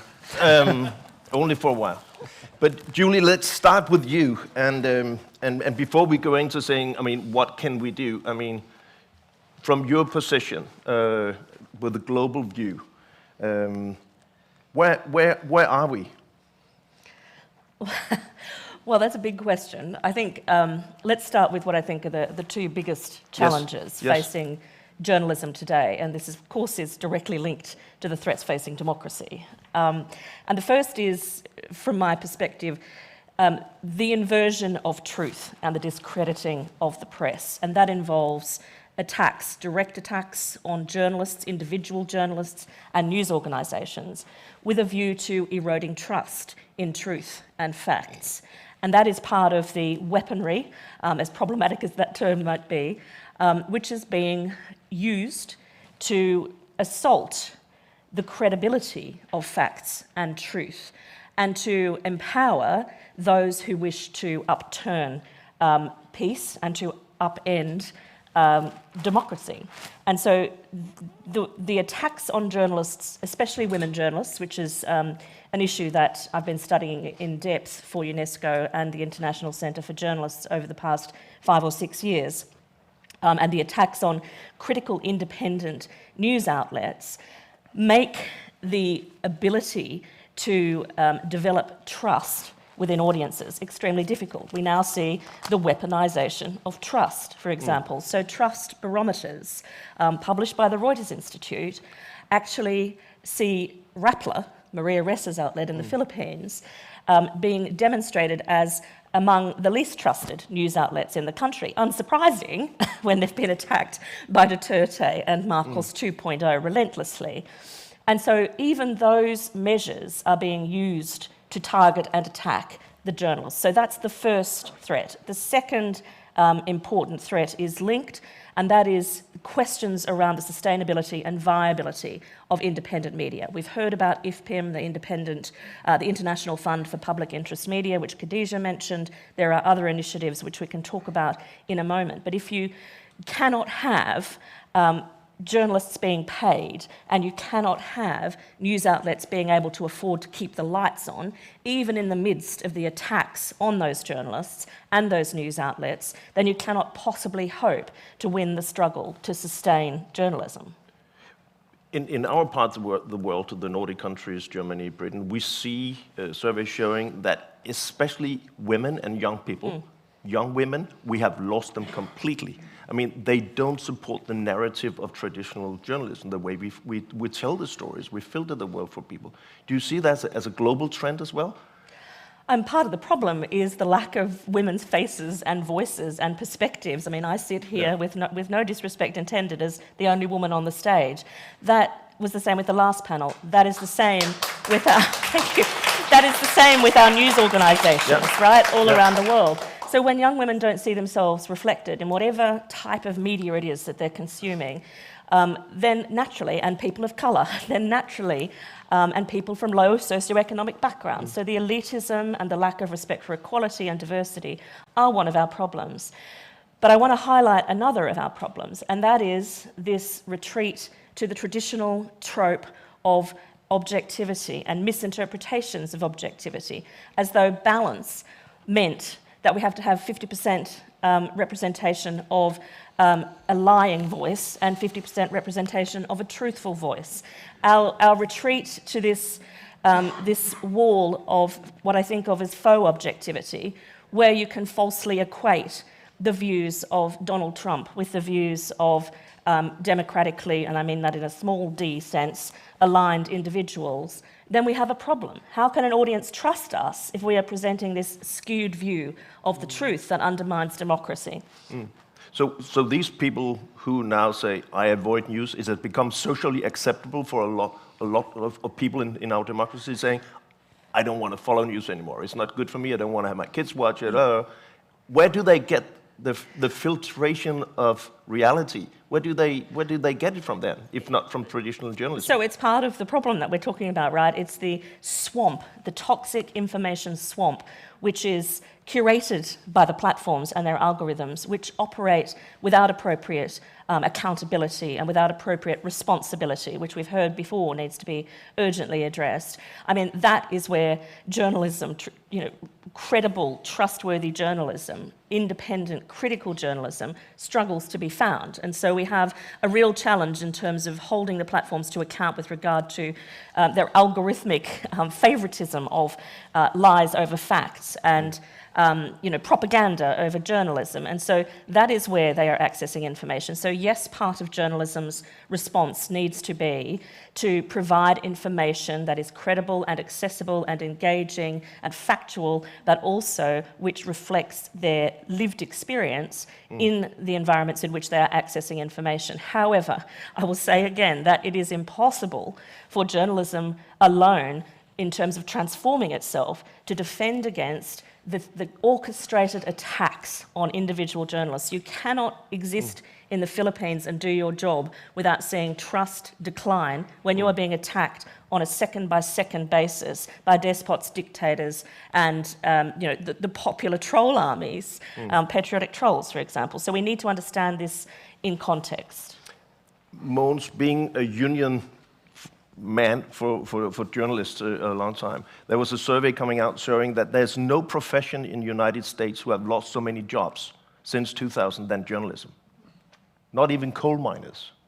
So, seen from your perspective, what's the situation for journalism? I mean, we are always complaining. Something's always wrong. We need more money. But what is really the situation now?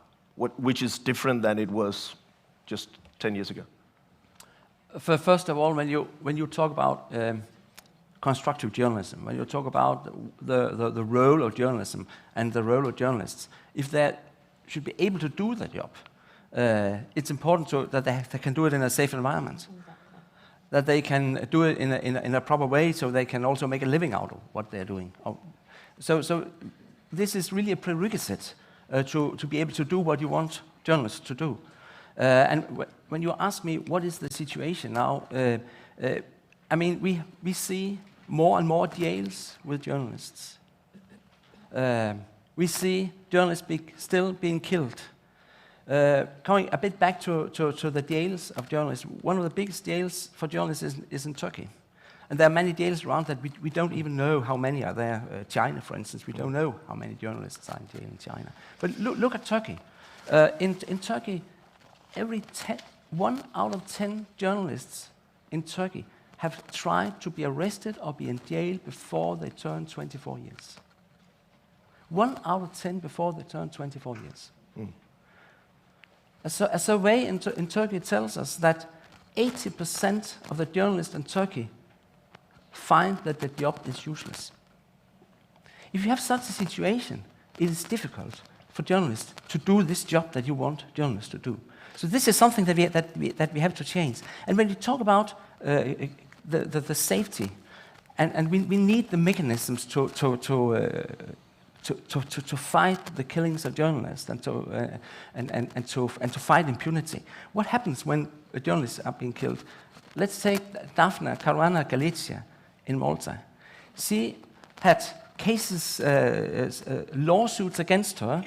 She had a lot of threats. She went to the police. She did a lot of things, but nobody cared, and she was killed by this car bomb. You've got Jan Kuciak in Slovakia. What happened to him? He was investigating corruption. He was using access to information, and somebody knew that, and that led to the killing of Jan Kuciak and his fiancée. So just to say that we have to also to be in how to look at the solutions of this. It's important that we are much more keen on all those harassments happening. What Muratov said, report every single attack on journalists. And this is what we are trying to do. And if we do that properly, and we get the help from the governments, because the governments is a part of this, they must be a part of the solution. The governments must take the responsibility. And that's why the UN Plan of Action actually can lead to something if we make national action plan together with the authorities, and they take the responsibility so we can report on this, so the police can take care of cases like Daphne Caruana Galizia. But we talk on several levels here. First of all, I mean, if you don't have freedom of speech, or if you use it, you'll be killed or put in prison. I mean, we have to fix that. But on top, even though if you have freedom of speech, but you're not getting paid, yeah. And just to inform you, I mean, what the big change, the biggest change in our lifetime as a reporter has been the financial model behind journalism. Advertising was a big thing. A lot of newsrooms are now saying that the big tech stole our advertising money, which is maybe not really true because it was never ours. They were just more efficient in connecting people selling and buying. But could you put a few words on the amount of change that had happened for the financing of independent journalism? Again, I would try to look into countries where it's much, much worse than where we are sitting here. You have countries where you may get in the Western Balkans, even in the Central Eastern Europe, you won't get more than maybe 300, 400 euro per month in the Balkans, maybe 600-700 euros in the Central Eastern Europe. Some places you have earned your money, you don't get them. You go on streets to demonstrate that you want your payments. So if you're not able to, and I would emphasize another thing, you have countries where you get what we call the brown envelope policy. Journalists get brown envelopes when they go to press conferences or something else. You get a brown envelope with some money in, that's the payment for the transportation to the place or maybe something else. But this is what you're living from. And that brings you in a very vulnerable situation as a journalist, and it is difficult to report freely when you are dependent that way. And so you have to, and that's why it is so important for us as unions to fight for decent working conditions for journalists, because that's a part of the freedom. Without that, it's also difficult to get the freedom. And many media organizations forget that part of that component when we talk about press freedom. I mean, and just to put a scale on it, because you have been following this for a generation, I mean, is the situation, yeah, it's bad, but it has always been bad, or is it, I mean, do we really have to be careful about what the situation now? Yes, can you talk a little about that? What are we talking about here? How important is it? How serious are we facing a situation? Yeah, it is serious in a way that journalists are stopping working because they simply quit the profession. You have many local journalists, for instance. They simply quit the profession because they cannot live on.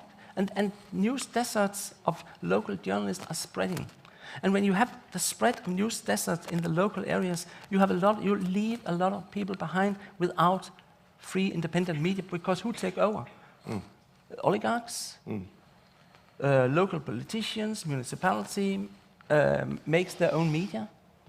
And you will have less free media.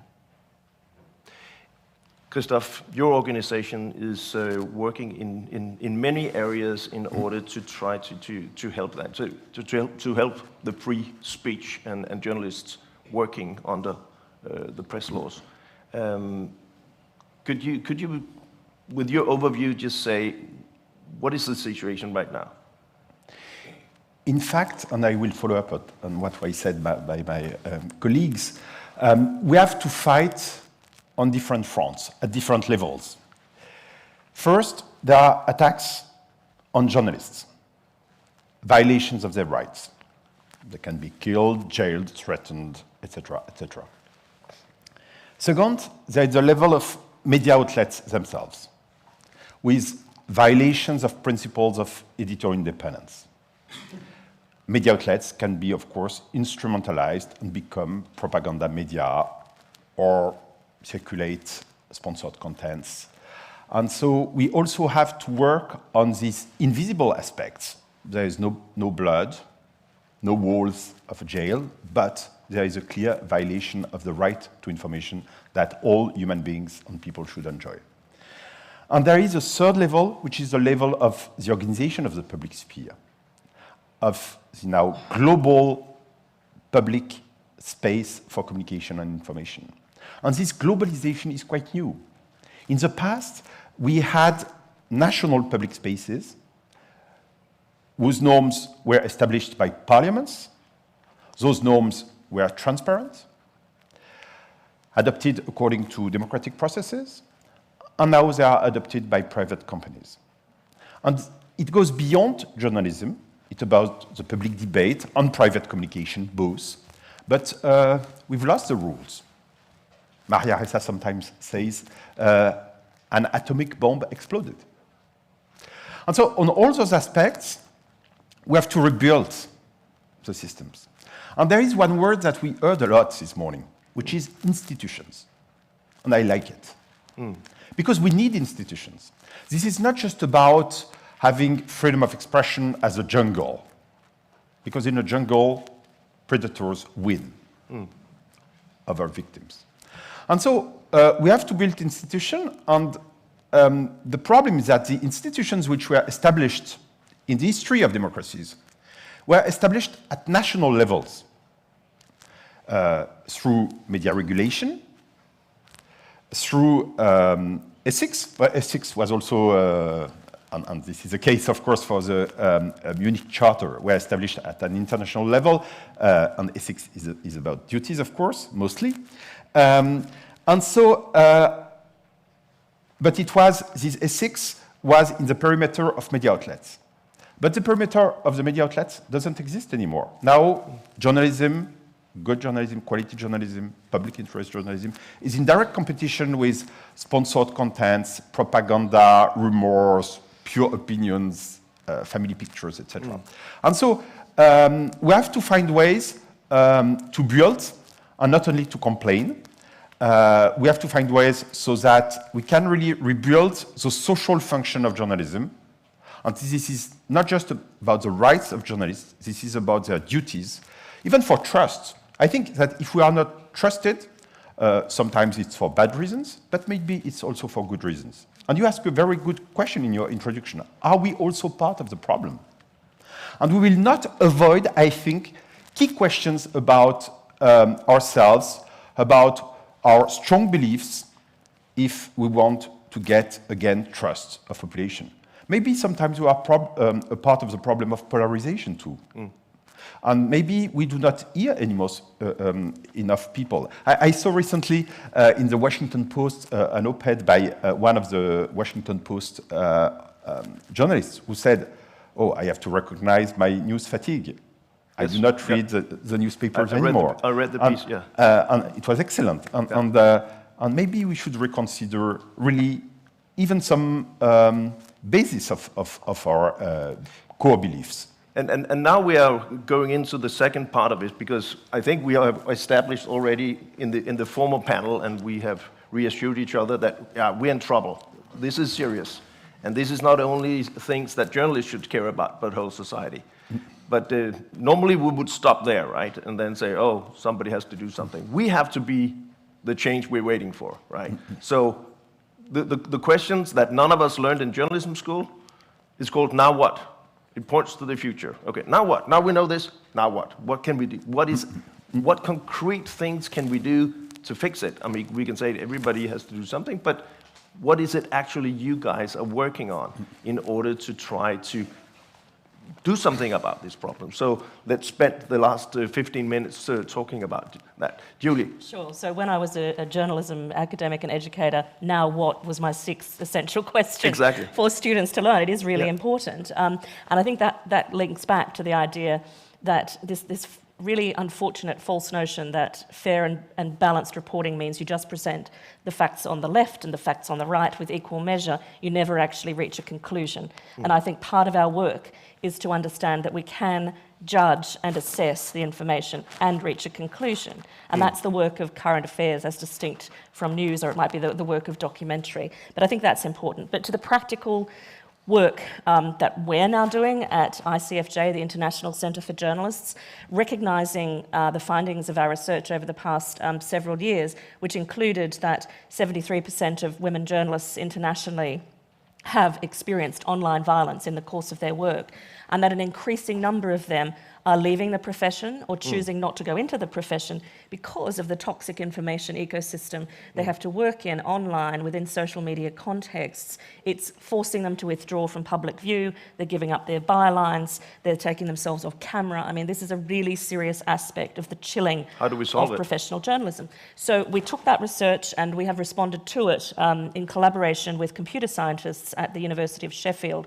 We are trying to build an early warning system for online violence, which we eventually hope to link up with international organisations, including at the UN level and the RSFs of the world and so on. But this system uses artificial intelligence to identify attacks, especially attacks that are likely to lead to offline violence. And part of our research was to conclude that 20% of the journalists we studied had experienced offline violence that they believed to have been seeded online. And so this becomes very important. So this tool that we're building is a dashboard that will allow journalists to see the attacks as they come, and then hopefully to escalate within the system to provide assistance and to allow others to take over the social media accounts in the course of an orchestrated attack. So it's this I call this action research, where we really need to move from just talking to doing. So I think that's the one thing. The other thing is looking at projects that are designed to increase sustainability and viability, and that includes the International Fund for Public Interest Media. And part of that, necessitates that we are approaching governments directly and saying, democratic governments, and saying, now is the time to put your money, and this includes Norway, where your mouth is with regard to press freedom. It does take investment, particularly for low and middle income countries, and particularly in areas of media freedom and so on. So I think that practical work that goes beyond diplomacy to action is vital. Mons? Well, to talk about that, I think media support, and the last panel touched upon it as well. Yeah. Media support with public money is actually important. We have it in some countries, and I know it can be very difficult in countries where you don't rely on the governments. But we have to find ways, because to put more public money into media with keeping the principle of arm's length, because you cannot survive with a pluralistic media just with a liberal market. It's not possible. And then another thing related to what we talked about before, we must be engaged or lobby for changes where we can make the changes through governments, through the international institutions. We have this, what hasn't been mentioned today, the SLAP, strategic lawsuits against public participation, which is a discipline run by many politicians, many businessmen, oligarchs, where they sue journalists, not only journalists, actually also artists and scientists. They sue them and keep them busy on their own cases instead of doing the job as journalists. You have 1,000 such cases in Croatia alone. You have in Poland a lot of cases. Gazeta Wyborcza has alone 65 such cases. What have EU done with that? And we have really tried to urge EU to do something here. So they are now coming up with some recommendations to the member states so they can change the legislations. And this is now our duty as journalists and journalist organizations to push our governments to make those changes. We have to do that. So this is one thing that is important to talk a little more about the public funding, because we see in a lot of countries that the public service media, the discussion about that, it is being attacked for being biased. It is there's a critique. They're saying we have to cut it down. Some parties even say we don't need it, and if the free market can solve that problem. Do you see that as a global trend, basically, that we can sit here and say that it's important that we get public funding and more to that, and at the same time there's a really, really critical pushback against public service media in many countries? Maybe Norway is a good example where it's not happening. I have been discussed that with many journalists and organizations around Europe.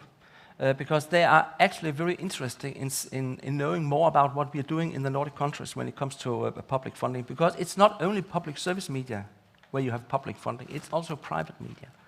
We have different systems in the Nordic countries how to deal with this, because it's not that one size fits all. But I think it's on time that we more, at least at a European level, and also of course globally,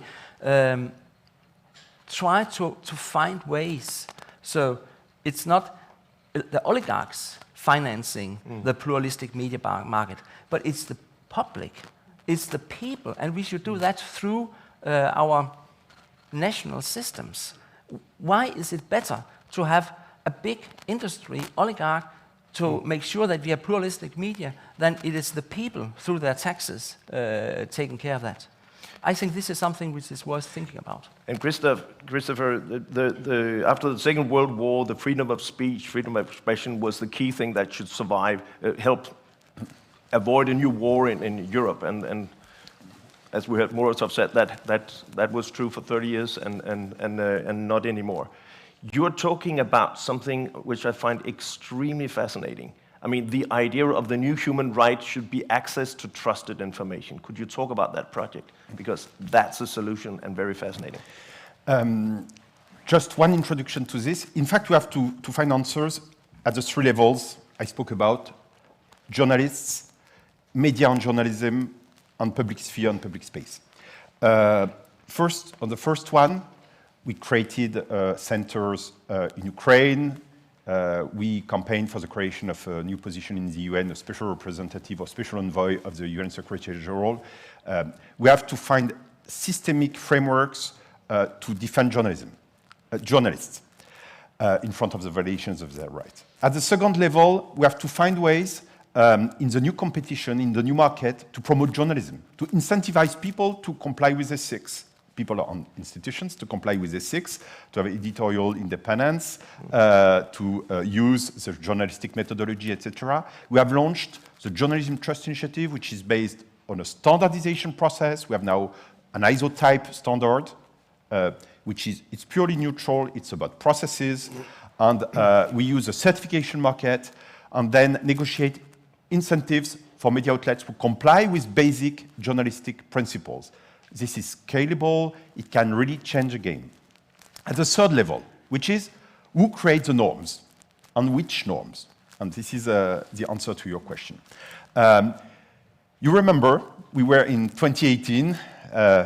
We were together around the table. Maria Ressa was with us, other Nobel laureates in different fields.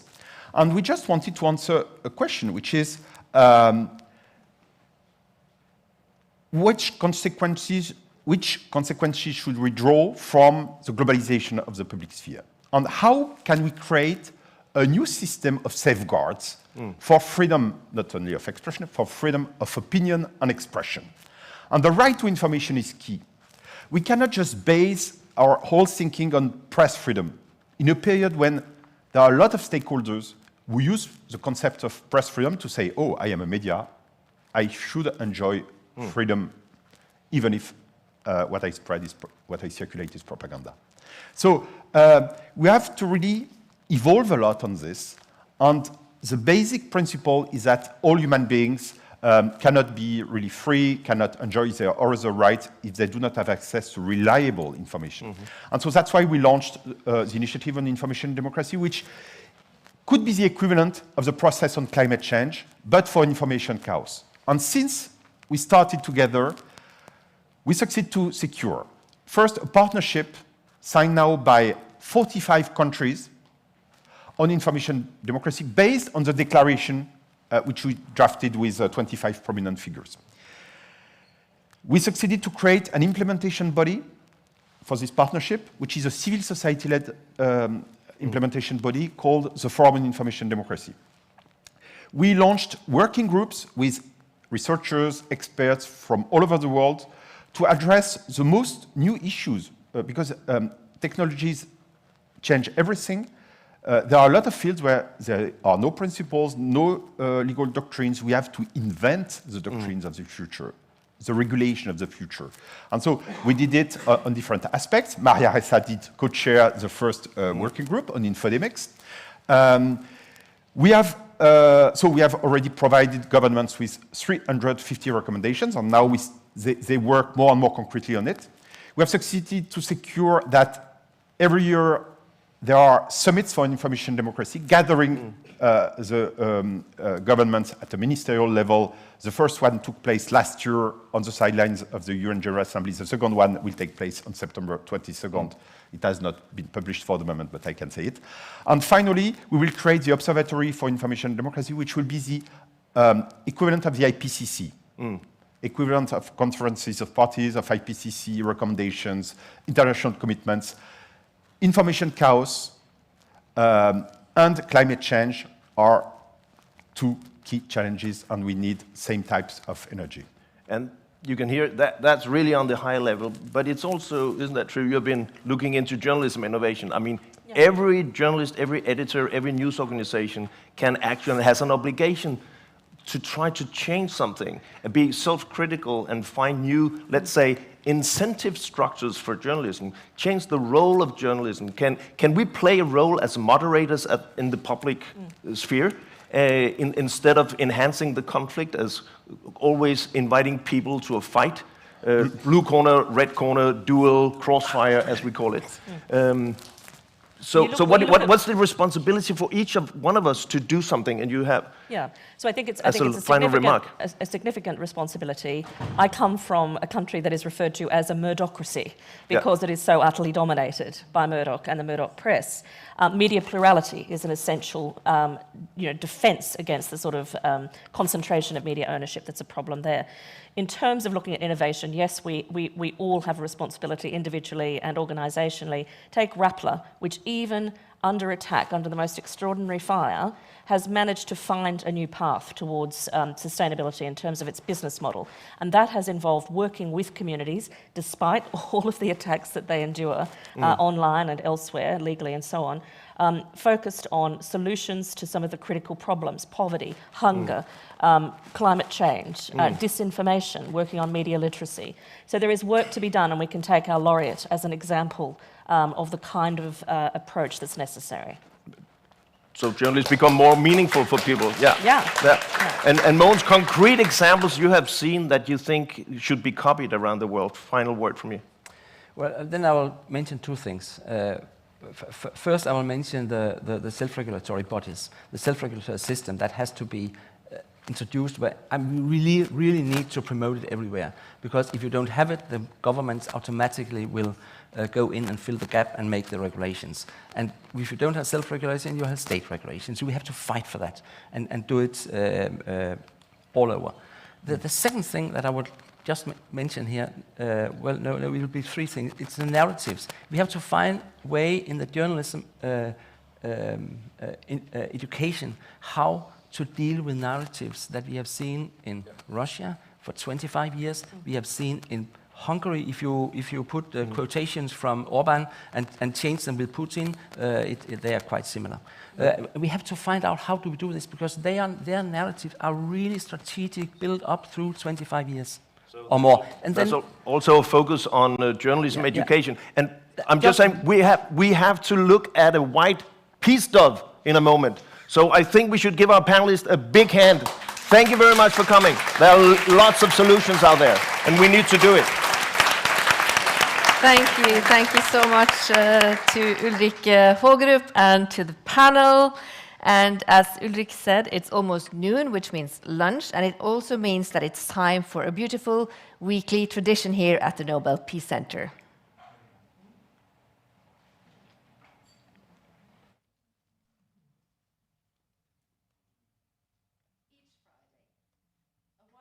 Flies from our windows to the tune of Give Peace a Chance.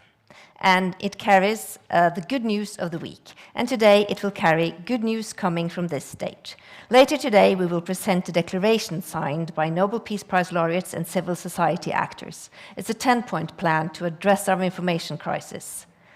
It presents solutions to regulate tech companies and protect journalism, inspired by the work of the two Nobel Peace Prize laureates, Dmitry Muratov and Maria Ressa. Reporters Without Borders have been cooperating with Luminate strategic initiatives to work out this plan ahead of the conference. Christophe Deloire? It's wrong. What?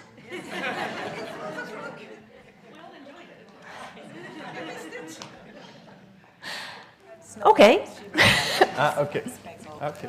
So thank you so much. Thank you so much. We'll be back in half an hour.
of Expression Conference. And this is our third session. And for this session, I am very proud, very happy, and very relieved to be able to introduce the founder and CEO of the new site, Rappler, journalist, author, and Nobel Peace Prize laureate, Maria Ressa, directly from the airport, and ready to talk to us about truth and trust and how technology is affecting our rights to freedom of information.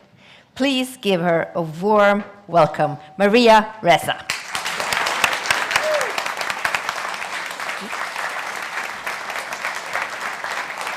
Okay, Maria, I just we're need a all clicker. yours.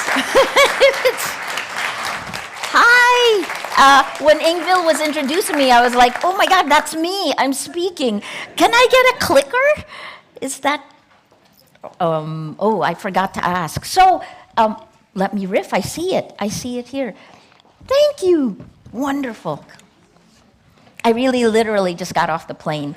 That is what Nobel has done. So look, from what I have heard, how wonderful to be in the room with you and to be back. This is my third time back in Oslo since December, so I am thrilled to be here and to be in the Peace Institute. I'll quickly, 10 minutes, talk about courage. And part of it is because it sounds like the day so far has been not just telling each other what the problems are, because we certainly know what they are, we're living through it, but hopefully going to, what are we going to do, right? That's what I hope to get to. And here's the thing. I just put in my book last night at midnight. Graphics, galleys, it went in. So I have 5 lessons from it.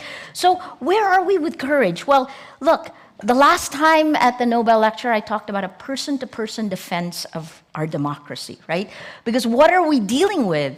It's death by 1,000 cuts. And you think about that in terms of states, but it is also very personal to everyone in this room. It's death by 1,000 cuts of your hopes, your dreams, your integrity, right? So kind of look at it that way with me, micro, macro. And when that happens to you, it's happened to me. You just have to like bust through it. And I see Peter in the back. Hi, Peter. You bust through it, and I come out of it with this thing of embrace your fear. Whatever it is you're most afraid of, you have to touch it, hold it, i.e. think that the world is going to turn fascist. And what are we going to do? It's much harder when it happens. It's easier right when we're on the precipice, which is where we are right now.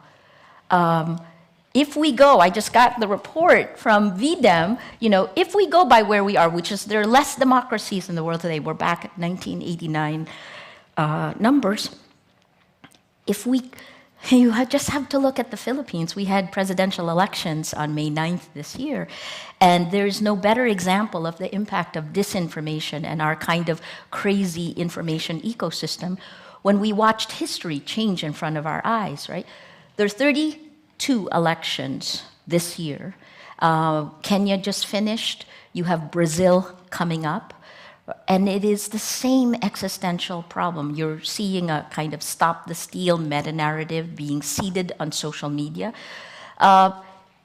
If we follow the trend, so we have Brazil in October, the US midterms in November. Next year you have Africa nations, you have Turkey. By 2024, we have Indonesia, the world's largest Muslim population. You have India, the world's largest democracy. And then the US presidential elections.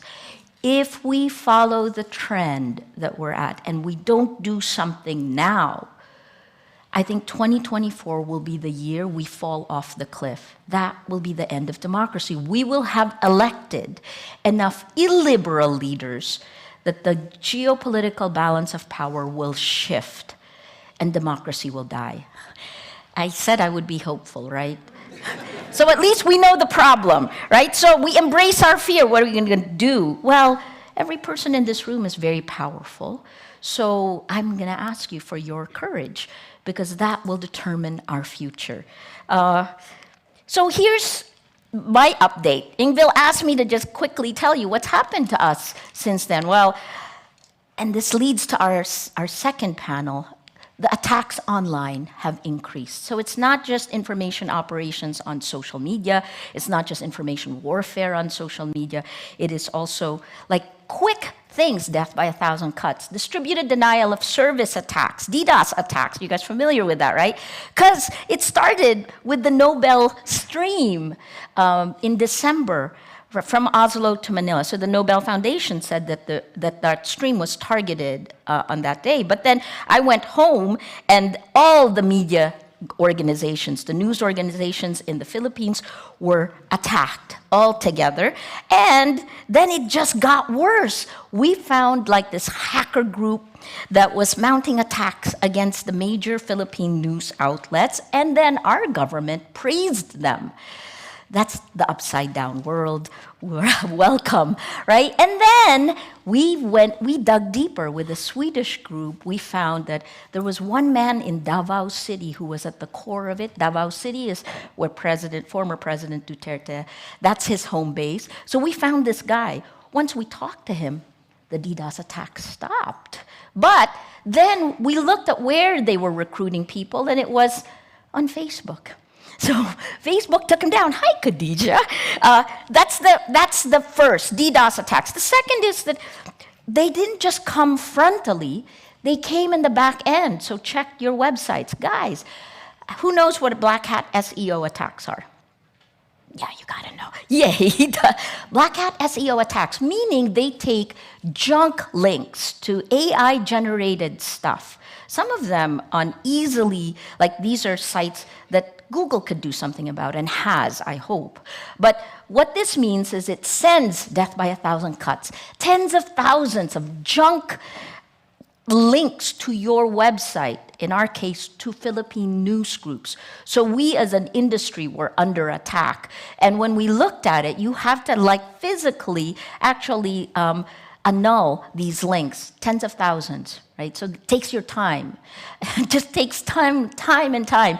And we weren't the only ones. All the news organizations, what this means is you have less people finding your site, less people finding the news. So this was something, I stopped working for Rappler. We just started telling all the Philippine news organizations how they were being insidiously attacked behind the scenes. And guess what? One of the largest ones was a commercial Black Hat SEO operator from Sweden. And that company not only like attacks you with tens of thousands, but then asks you to pay them to take it down. It's really interesting. Here's the third one. So anyway, if that's happening to news sites in the Philippines, it's got to be happening to others, right? It just takes a while to find that death by 1,000 cuts on the back end. This is the third thing, the third and last update of what happened. It's the weaponization of the law. In January this year, we had a dozen cyber libel complaints, right? You know I have 7 existing criminal cases now. Rappler has 8, but in order to be here, I have to ask for court permission. Norway and the Nobel always gets me court permission. Thank you. But here's what happened after I got back. We had these complaints, they're cyber libel complaints. Kibuloy is the pastor of former President Duterte. He's also wanted by the FBI for sex trafficking. His site is kind of like a pseudo news site that is the fastest growing, attacks all the news groups in the Philippines. And they have just been awarded a franchise. One of the franchises of ABS-CBNs was given to them. So here's what happened. We had that, and then we found out that, will our justice system work? So it was thrown out. The first 7 were thrown out by April. But also in April, we found out that, there were more that we didn't even know about, because this is death by 1,000 cuts, right? There were cases that were filed in different remote provinces of the Philippines, and we had to take time to respond to those. Otherwise, you get an arrest warrant, because cyber libel, as you know, is criminal in the Philippines, right? Well, by April, we actually had 16 more complaints and 50 counts of cyber libel. This is really just to harass you, right? So that you take your eye off the ball. Well, here's the best part. All of them have been thrown out. all, including the one in Davao City. So you see, there's hope. But then that wasn't enough, you know, around, when was this? And the end of June, the Philippines reiterated, we lost at the SEC again. In April, well, around, I guess this would have been June, we were told that we needed to shut down. That's another one of those moments. And I was like, no, you're gonna have, I can't say this because you're watching, Philippines. So, but we decided to keep going because we're not violating anything in the Constitution. So every day we go to work and we're not sure whether we will get shut down that day. And at the same time, because we're doing well, I'm trying to recruit people to a company that may or may not get shut down. It's kind of a strange place to be. And then, of course, this is the last thing that happened. It's really slow. July, my colleague and I lost the appeal at the Court of Appeals on cyber libel. And then the decision added more jail time. You know, you have to laugh. You have to laugh. So that's my update for you, right? More attacks, more insidious death by 1,000 cuts attacks online, more attacks, death by 1,000 cuts. I mean, that's like more cases this year than I've had in the last 6 years. But there's an upside to it. Most of them have been thrown out. The ones that have progressed, it means we're going to be arguing this at the Supreme Court. It means it's a very high-stakes game of chicken, and you cannot veer off course. We hold the line. So let me then go to how does this come back to you, and what are we going to do about it? Because I promised you that. The person-to-person defense of our democracy, short, medium, and long term. The long term we already know, and you know the academics will have said this. There have been numerous reports. Education, it's like everything. The medium term, the EU has taken this. It's legislation. It's necessary. The social media platforms, the technology companies are not going to do this voluntarily. There must be legislation, and the EU is paving the way. The Digital Services Act, the Digital Markets Act. Too late for the Philippines, but you know it kicks in spring next year.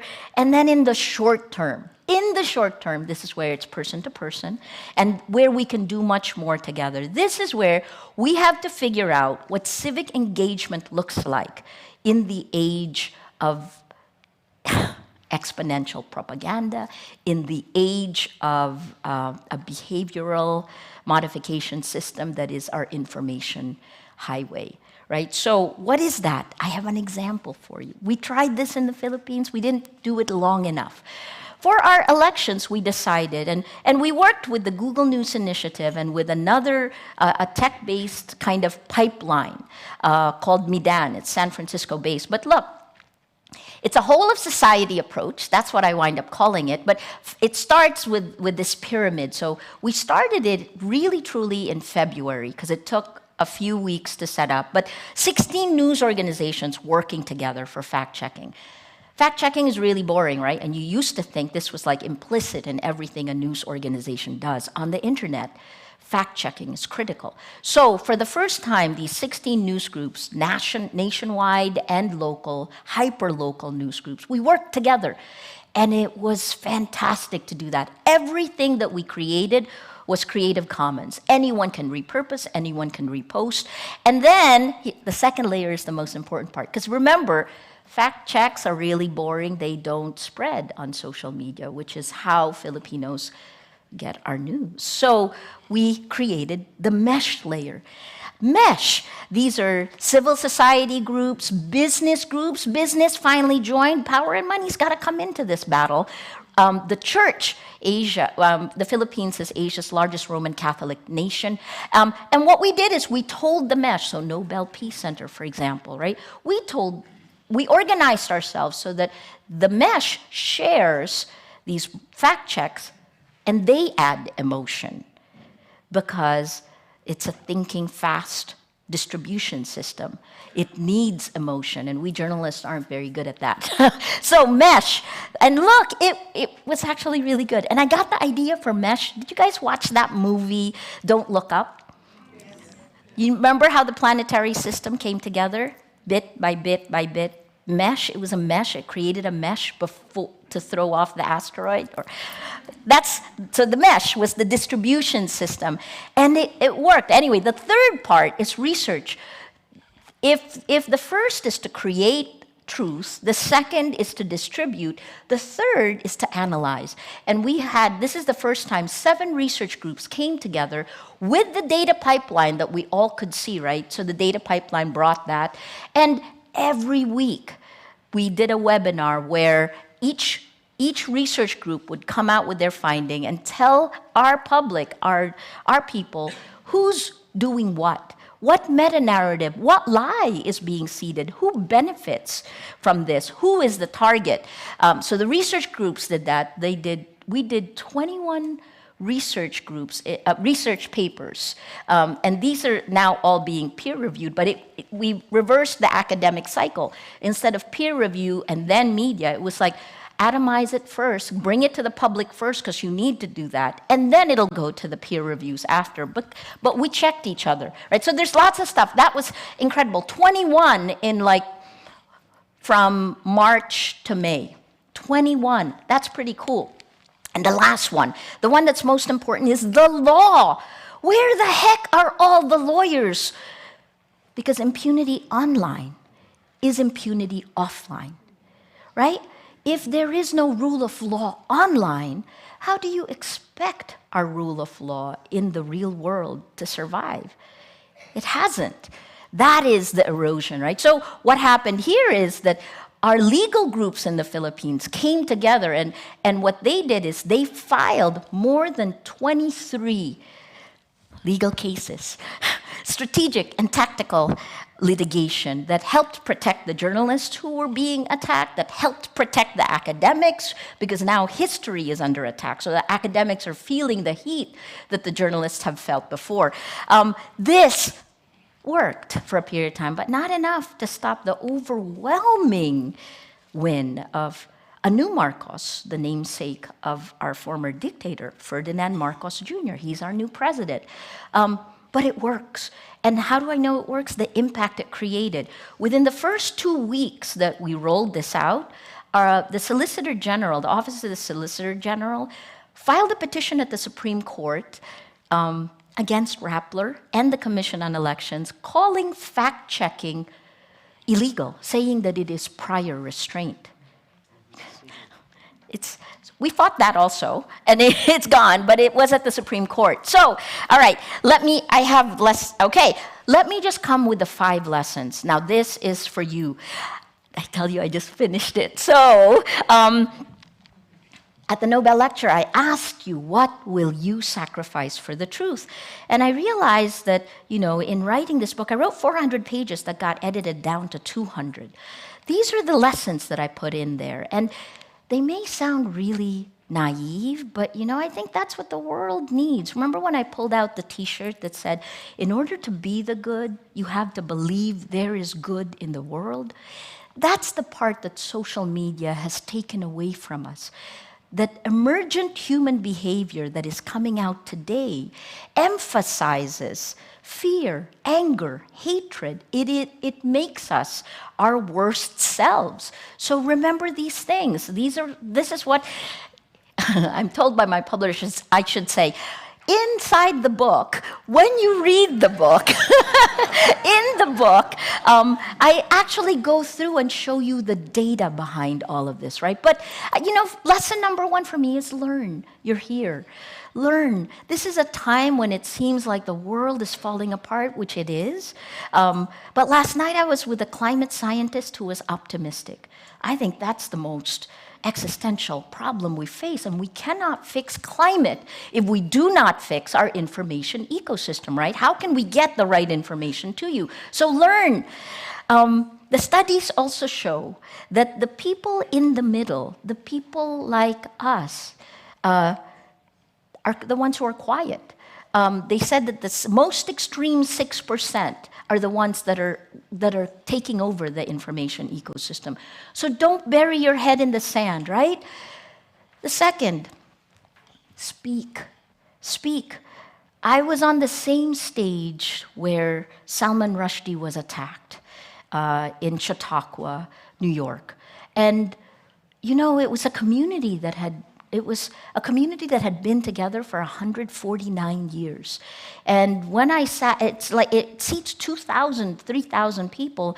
And when I sat and spoke in front of the community, I had to face my fear because I was like, oh my gosh, how could that happen, right? It was in front of so many people that he was stabbed. And this is a man who dealt with a fatwa for speaking. And someone said, don't go. And I was like, no, we go. And I went, and I was so glad I did because I could see a community that was shattered, but yet came back together, believed in the community, believed in the good. And it was fantastic to speak to them because if you don't speak, you say everything is okay. Silence is consent. And now, at this time, you can't be quiet. If something in your area of influence is wrong, this is the time to clean up our areas of influence. The third, you've heard me say a lot. I've been saying it since 2016. Draw the line where on this side you're good and on this side you're evil. It has to be that clear in your head because that's how you act. Because this is also a time to act, right?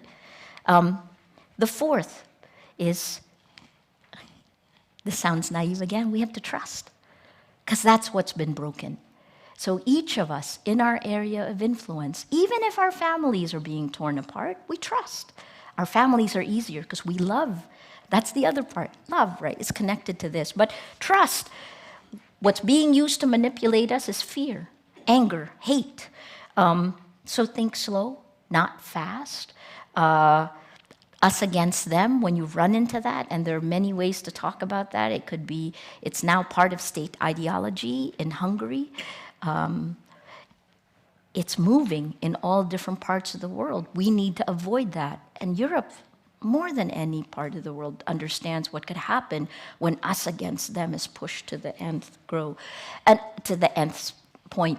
We have to grow the shared reality. In the Nobel lecture, I talked about that shared reality being anchored by facts, right? And then finally, the last one, again, sounds crazy, but we have to have faith. I'm not a religious person, but more than at any other time, it's kind of connected. So I went back to this thing from the Bible. Do unto others as you would have them do unto you.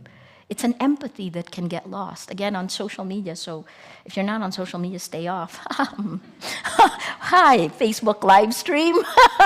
And then that last part, right? These are my lessons.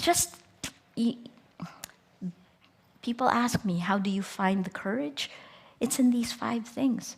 Because it's actually not about fighting something. It's about holding the line on who you are, who you want to be. And I think this is the part that is exciting. Everything is falling apart. The world is insane right now. Our politics, I already told you, 2024, please do something. It's also exciting in a weird way because we're going to create the world we want. And the world we want is actually better than where we are today. You know, that's what I think. So, please, you have to ask yourself the same question. What are you willing to sacrifice for the truth? That shared reality, because your courage will help determine our future. Thank you.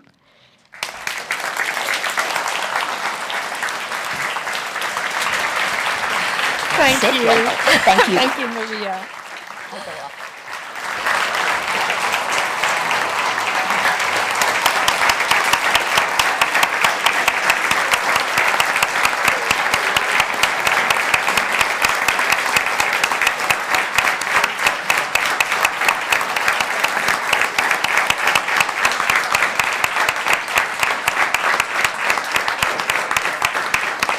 Thank you so much, Maria Ressa. Listening to you is always inspiring and scary at the same time. Thank you for waking us up. You will be joining the discussions afterward. We're looking forward to that. A lot of things to discuss. But now we're going to go to Iowa for our next speaker. She's a specialist in algorithm product management, and she became world famous when she spoke up about what she found alarming when she was working for Facebook. She saw how the company was putting profit over people's safety and decided to blow the whistle on the company she worked with. Since then, she's testified for the US Congress, the UK and EU parliaments, and now she's talking to us from Iowa in the US. Here she is, Frances Haugen. I know it can feel overwhelming listening to all the challenges about social media. It can seem like there's no hope. There's no way that we can move forward. But the reality is, every single time we've invented a new communication technology, we've seen pretty similar things happen. We think this moment is special. We feel overwhelmed because it happens to be this is the time that we're living through this period of change. When we invented the printing press, the cheap printing press, also known as newspapers, the telegraph, radio, every single one of these systems had periods where they were very disruptive. With newspapers, we had things like yellow journalism and people starting wars over misinformation. With radio, we had people for the first time having very intense emotional relationships at scale with their elected leaders. And this played out pretty disastrously in things like World War II. We learned, though. Each time we've experienced this before, we've seen the period of disruption, we've analyzed it, we've figured out what were the levers that were causing these problems, and we acted. We founded journalism schools to teach people about journalistic ethics. We set up codes of practice and ways of sanctioning people who cross those lines. We developed codes about ownership of media because we understood that people could weaponize new forms of communication in order to accomplish their aims. We invested in things like public information, public news sources, things that weren't driven by economics. The way we're going to move forward with social media is we have to understand how we got here. We have to understand what were the incentives that led us from something pretty innocuous, something we liked a lot. You know, Facebook of 2008 was what most people today would describe Facebook to be. You know, you ask the average person on the street, what is Facebook? And they'll say, Facebook is about my family and my friends. But the reality is we haven't had that Facebook for a very long time. Facebook was faced with a really basic challenge. Every quarter, it needed you to view a little bit more content because they're a private company. They have to make their shareholders happy. And the way they do that is they get you to consume more content and they put more ads in there. That's where they make their money. If we don't talk about the incentives of these systems, if we talk about the dynamics that come out of those incentives, we won't be able to reform them. Most companies are private companies, but we don't have conversations about those companies, about the scale of these problems that we do as we do with social media. And the reason for that is twofold. First, almost every other, or I think every other similarly powerful industry is meaningfully more transparent than social media is. Other than Twitter, which has given us access to their fire hose, that's a stream of all their tweets, no other major social media company has actively worked towards transparency. And the reason for that is pretty simple. If we don't know how these systems work, if we don't see what the consequences of their choices are, if we don't understand what choices were made, we can't form our own independent muscle of accountability. The public muscle of accountability is how we move any system, be it a communication system or another technology, back towards the common good. Because the reality is it will always be cheaper to make more dangerous products. Doing a good job costs money, and only sometimes does it bring more profits. We need to demand transparency. We need to demand access to being able to ask our own questions and get our own answers. And the reason for that is every other similarly powerful industry exists in an ecosystem of accountability. That means litigators that know what it means to cut a corner, so they can hold people negligent if they prioritize profits over people. It means investors who prioritize long-term growth, helping to steer companies away from overly aggressive short-term optimizations. It means academics who can develop their own frameworks to guide us in how to think about these problems. It means regulators that understand where they can actually make a difference. Right now, we don't get to have any of those things because the companies have kept the doors closed. They knew as long as they hid behind the curtain, as long as all we could see was our own screens, that they would be able to act without accountability. So the first step forward is just demanding actually being able to see what's going on, demanding access to open APIs, to fire hoses of content, to the things laid out in the Digital Services Act. Because unless we have the ability to control our own perspectives on these systems, to ask our own questions, we will continue to see the problems that have plagued us over the last 10 years. We can do this. We can have social media that we feel good about, that's good for us, but the only way we're going to get it is by working for it. But we can do it, and we've done it before. Thank you so much. Have a great day.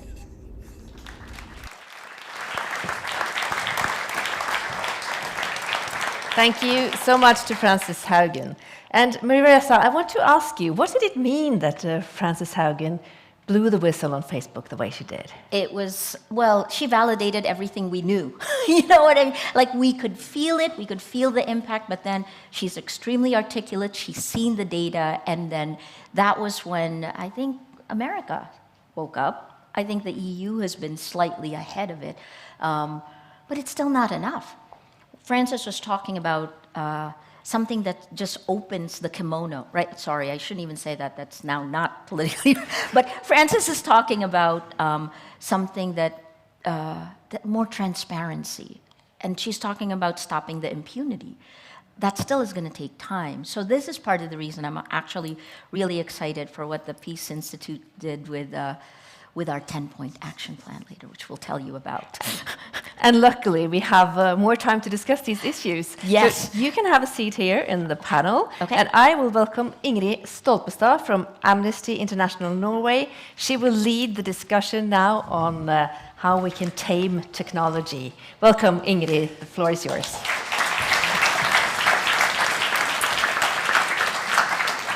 Thank you, and thank you so much for having me. I'm thrilled to see so many awake people still here after this long and very interesting day. We are up for a very interesting discussion, I think. We've heard several times today how digital platforms tend to amplify content that we don't want. Disinformation, online violence, and content that really undermine our democracies. At the same time, of course, digital platforms are probably our most important infrastructure for communication and information. So, what to do? We're going to come back to that, but first we're going to dig more into the threats to a safe digital information space.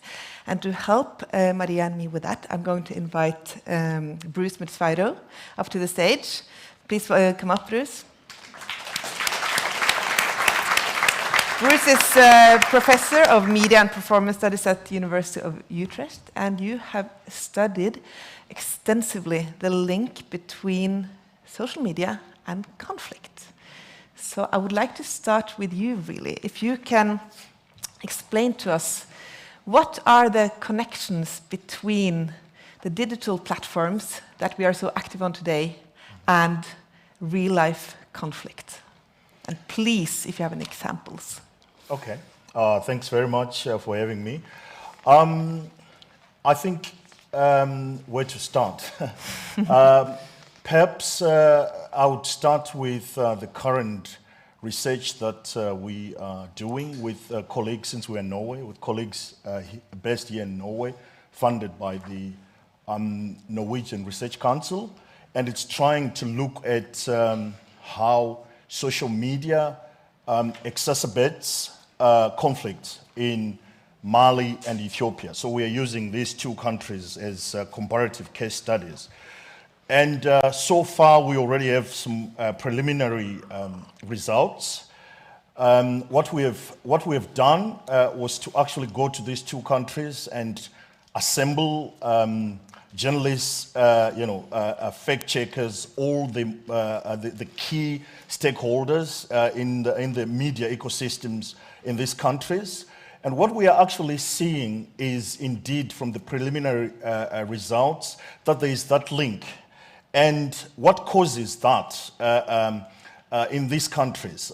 Ethiopia, for example, you see that, I mean, one of the young lady who started one of the only two fact-checking organizations in Ethiopia. I mean, it's a country of more than 20 million people, but there are only two organizations that are really deeply engaged in fact-checking activities. What she was saying, and you asked for an example, is that somebody based in Ethiopian diasporic community somewhere, maybe in the States or here in Europe, sent a message saying his father, they were living in the south of Ethiopia, saying his father was a traitor, just simply because he didn't belong to the same ethnicity as the people living in this region were. And obviously, these people, they took that message and they went and attacked her entire family. Her father was left for dead, basically, and they had to move to Addis Ababa, the capital city, for safety. This was just somebody who, without any evidence, just decided simply because his father, who was a businessman operating in a region for which most of the people did not belong to his ethnicity, was targeted by these lies, and it was amplified obviously on social media, and they were grossly attacked. And she obviously, from a living experience, decided to start one of the two fact-checking organizations in Ethiopia. I think what is really important here is to, of course, realize that social media is weaponizing various actors. You've used that word just now. Actors can easily coordinate. People in this, I think we all know Marshall McLuhan said, the medium is the message. I think today we also, at least in the case of Ethiopia, because of course it's always important to contextualize these things. You know, we can't universalize everything. Every country is different. But in the Ethiopian case, what we are actually seeing is it's not just the medium which is the message, but the messenger is actually the message, because people will trust based on who actually is saying what is being said. So in this case, because you have in a country there are more than 70 ethnicities, people who truth to them depends on who is saying it, who is behind it. So if somebody who shares the same ethnicity like me says something, then I don't even need to check. That's the truth.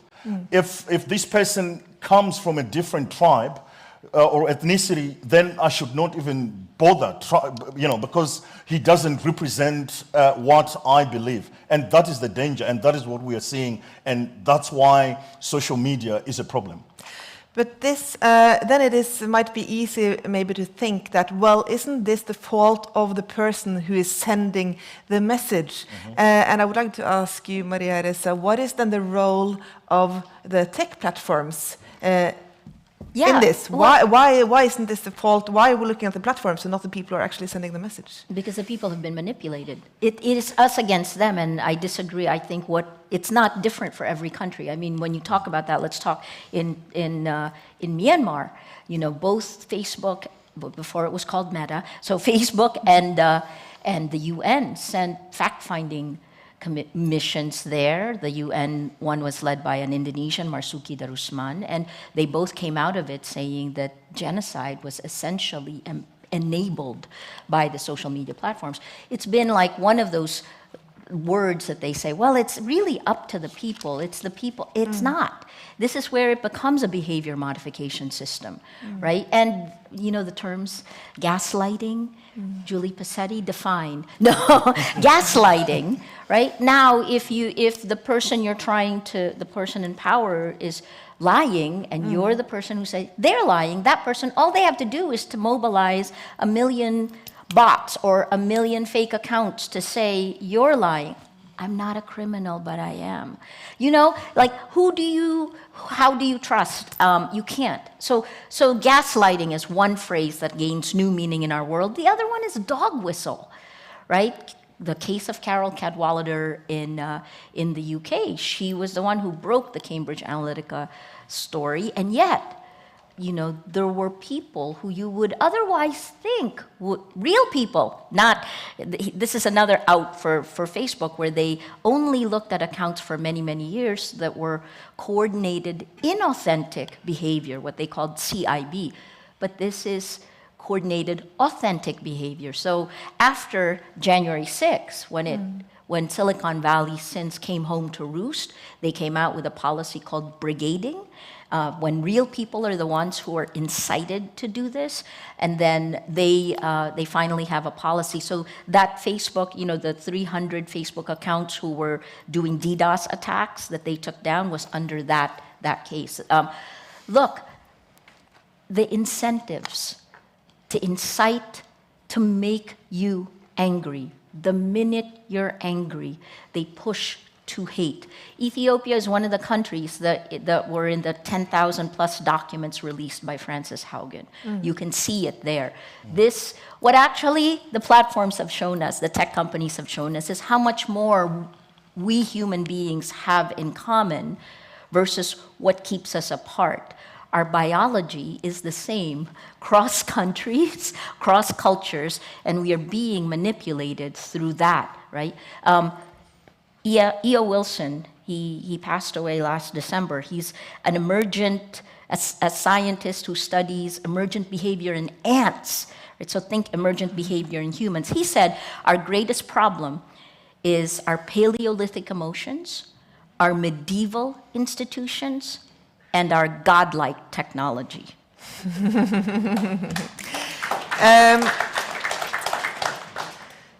Frances Haugen, 1 year ago, or almost a year ago, when the Facebook papers were released, or the stories were published, she showed how the algorithms of the social media platforms actually amplify hatred and so on. Then at the same time, and anger, at the same time, many are calling for increased moderation.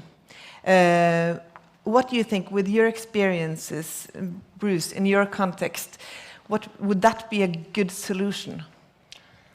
Well, moderation could help, but I think what we need is to, again, I'm sorry, I think we need to understand the context obviously always differs. You were talking about some countries where, you know, the digital divide is still quite a big issue. So, okay, you know, we have misinformation and disinformation. It's a really big problem. But for example, in Ethiopia, people listen to the radio more than they use social media. But the problem is social media is used by the journalists as the sources. So they get their source, the source of their information is from social media. And of course, they then take that and use it to broadcast or share with the people. So when you talk to people on the ground and you ask them a question like that, you know, would moderation help them? I think it's more like problematic in the sense that they don't really have a hand themselves in so far as, you know, playing a role in that moderation is concerned. They are mostly on the receiving end of social media. It could work, but we also need to think about how would we do it. You know, who is going to be moderating it, and you know, how, when, all these aspects. It will need to be, we will need to really think about the practicalities of doing it. Of course, it is, it could work if you try to look at it from a Western societies where we have established strong institutions, where people who break the law can actually face the music. If you are in countries where there hardly any strong or any institutions exist, I don't know how that would really help, because to them, the situation is just the same, whether you moderate or you don't, because the elite or the political elites are in charge and everything that they say goes. And I think I was listening to your presentation.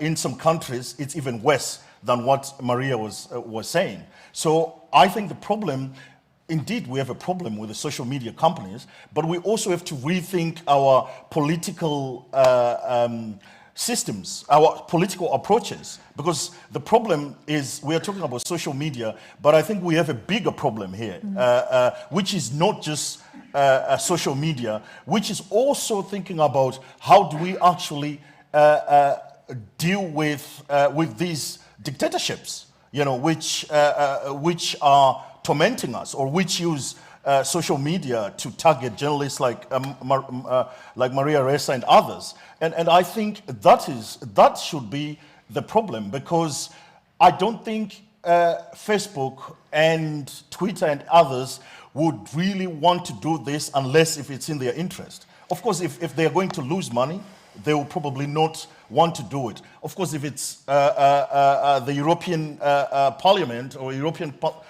Commission saying that, they will have to listen because they have no opportunity. But not everybody across the world is as strong as the European Parliament, and we need to think about that as well. And they're not as strong anymore. I mean, I'll respond to just say yes, no, please. Content moderation will not be enough. I mean, not to...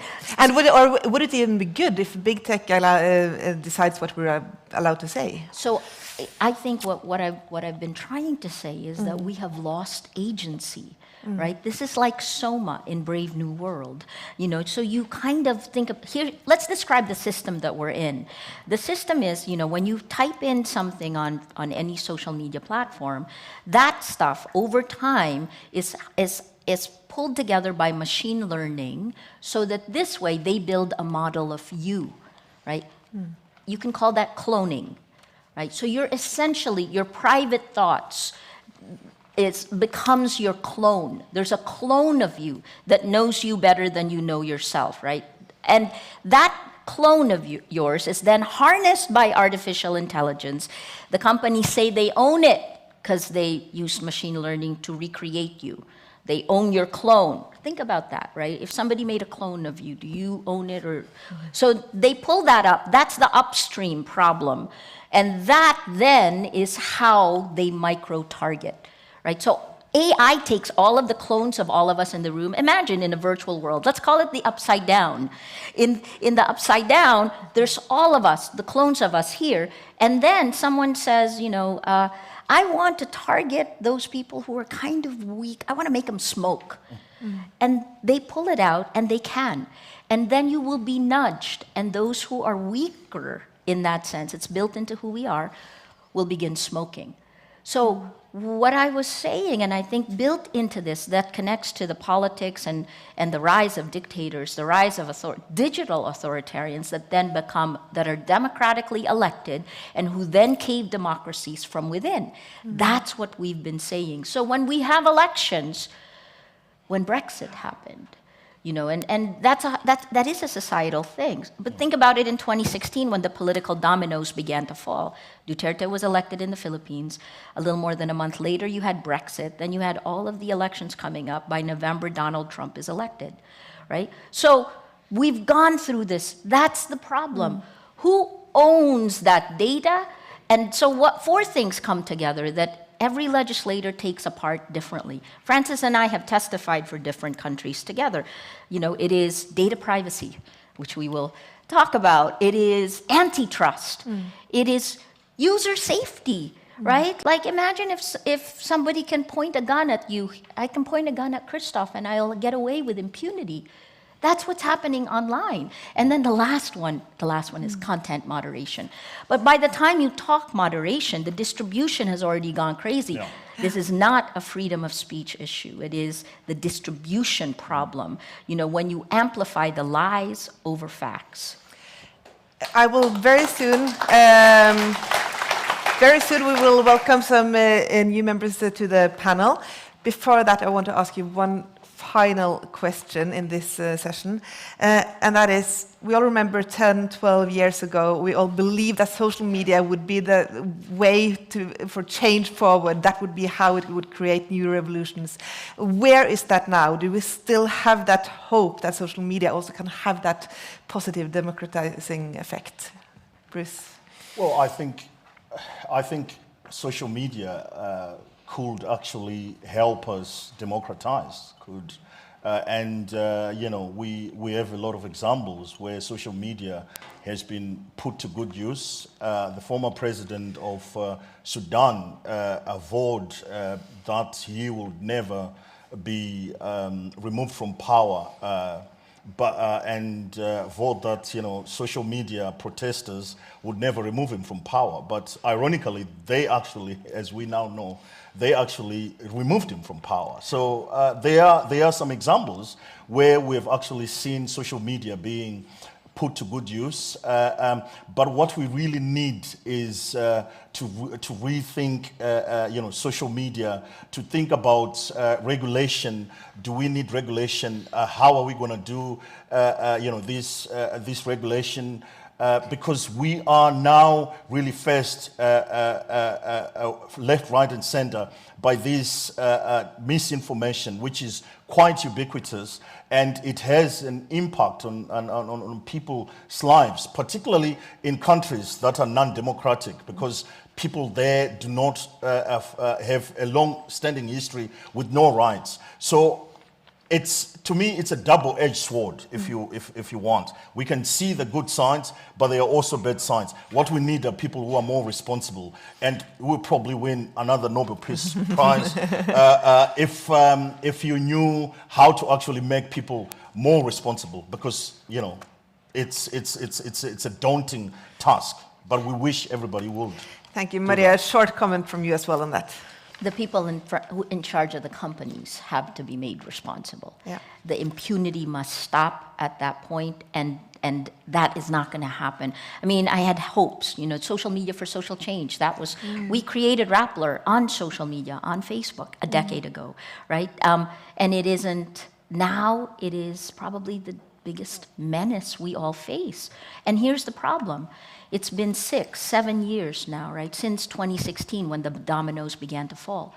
When you believe the ideology that you are fed, like repeated a million times, you're not going to change your mind quickly, right? And there is now a kind of a nervous system globally of the extreme far right that has moved to the center. Look at Brazil again. Bolsonaro was a far-right fringe figure until YouTube brought him to the mainstream and media amplified, right? So it is all the weaknesses of this. So our problem is, January 6th, again, like, what about those people who stormed the Capitol? They didn't change the way they thought. And in fact, if you fact check them, their cognitive bias kicks in and says, no, that's part of the conspiracy theories. There is a reason why conspiracy theories that were on the fringe is now in the mainstream, why people don't believe in wearing masks, why people don't believe in vaccines. These are all part, and now I sound like a conspiracy theorist, but it will take far longer to deal with the social harm. So we must get the laws in place. Impunity must stop. And that's what we're going to talk about now. So give a big hand to Bruce Musviro. Thank you so much. Oh, I stay on. You're going to get tired of me. Please welcome Alexandra Gese, member of the European Parliament from the Greens, and also one of the champions in European politics for the newly approved and groundbreaking Digital Services Act. And also Paul Nedregotten, chair of Norwegian Media Business Association, and also executive vice president for tech and data in a media. So we also have the business here present. So thank you for coming. As you all know, Maria Ressa, Dmitry Muratov received the Nobel Peace Prize for their exceptional journalistic work, which helps build democratic societies. And in your speech, which we all remember, I believe, you argued that one of the threats against this kind of journalism, again, are the tech giants, as we've been talking about repeatedly today. And I would like to ask you, Gese Nedregotten, what are your thoughts on that statement, that the threats against journalism is the tech giants? I agree. Why? Because the tech giants have established a system of commercial surveillance, which was perfectly described by Maria when she said they're collecting our data, our private data, they're creating a clone of every one of us, and then they are basically offering that information to the advertising industry. They have convinced the advertising industry that this is the most efficient way of advertising. Which is controversial, but you can't prove it because you don't have access to the data. And that is taking away revenue that used to benefit free media outlets. And this is one of the causes of the funding crisis we have been discussing this morning. That's the first reason. The second reason is because tech giants have chosen polarization. Therefore, their algorithms disseminate content that polarizes, and that polarizes on the basis of anger and fear. This is the Paleolithic biology we still have. Why do they do that? Because eliciting emotions like fear and anger, we tend to act. Acting in the internet means interacting with content. That means we stay on that platform longer, and the platform can show us more ads. So polarization increases the profits of these platforms.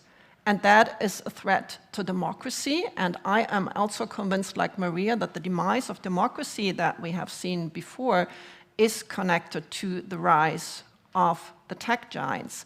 That is a problem for journalism as well, because journalism has to follow, and journalism also has to move to ever more polarizing messages. It's also a problem for political parties. This is something political parties in Eastern Europe have already brought to European institutions as a problem in 2019, saying if we don't have polarizing extremist messages, people don't even see our posts in the internet.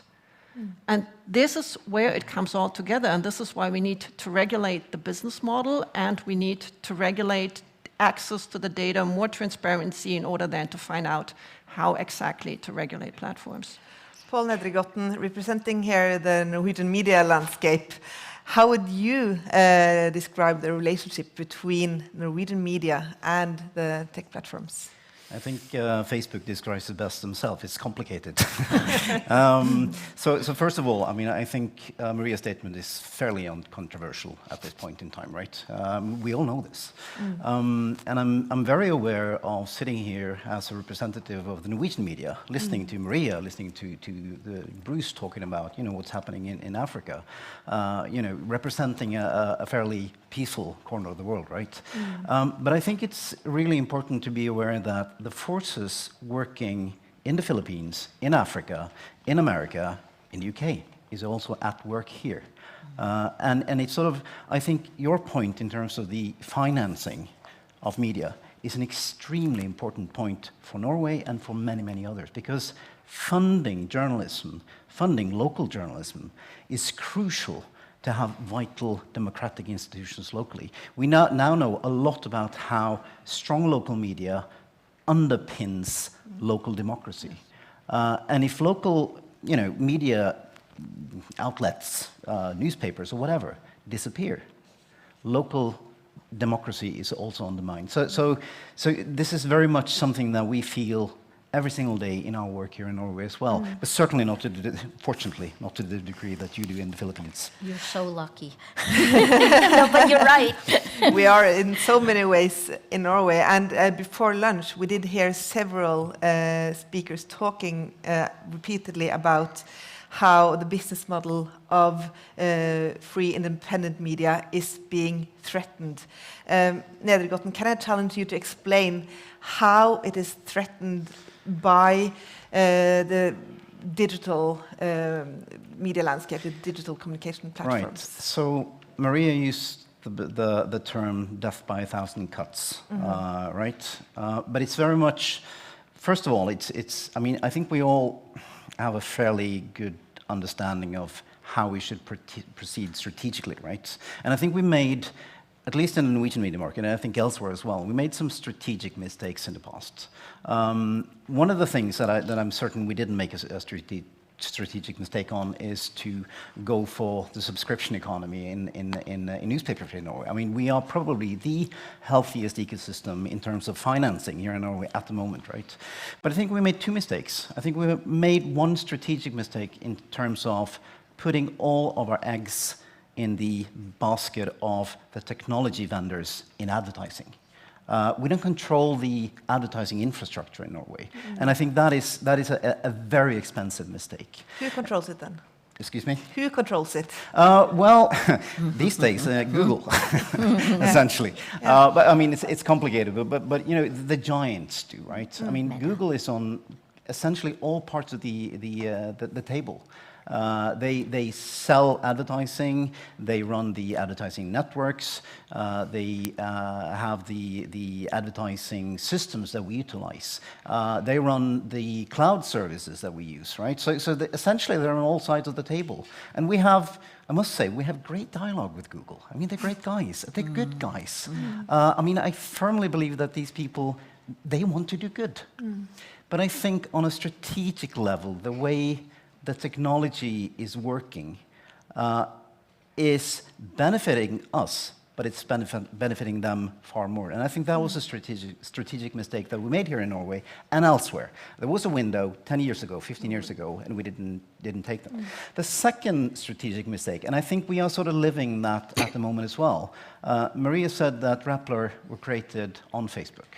I think 10 years ago, 15 years ago, we were part of the cheerleaders in terms of, you know, look at this great place, right? We have to be here because all of our readers are there.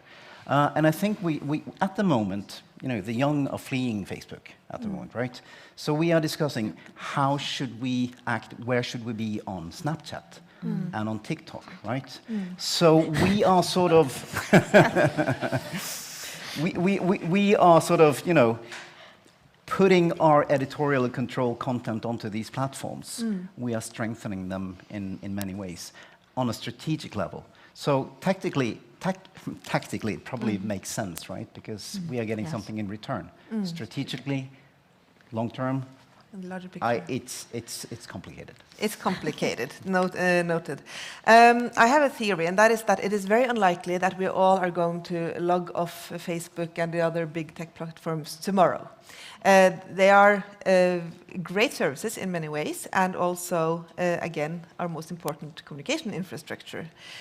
Those of us publishing newspapers would beg to differ. That is, yeah, we can discuss that later. But given that we're not going to all log off, what are the most important measures that can be taken to actually regulate these digital platforms? And Ressa, you've been working a lot on this in Europe, so I would like to challenge you. Yeah, we are actually doing this with the Digital Services Act, which is a piece of legislation already approved, and it will start entering into force in 2023 and another part in 2024, more or less. So this is already existing. It's a global European standard. It's a European standard, but I mean, all of the world is looking at it. Even US legislators are extremely interested. It's 300 pages, so I'll just focus on the aspects that I think are extremely important. There are first limitations to surveillance advertising. So it's saying you can't use sensitive data. Sensitive data is data like your sexual orientation, your political orientation, your religious faith, trade union, the fact if you're a member of a trade union.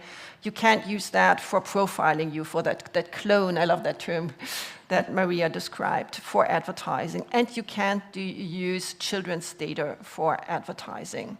So this is the first recognition that there is a problem, that this is a harmful practice to collect people's private data in order to modify their behavior commercially. But I think the second step will be to say, well, even if you use those data in order to optimize your recommender system, what kind of content you send to those people, this is harmful as well. What is maybe also important is we are tackling that information asymmetry. Peter Pomeranzev said this morning, these companies know everything about us, and we don't know anything.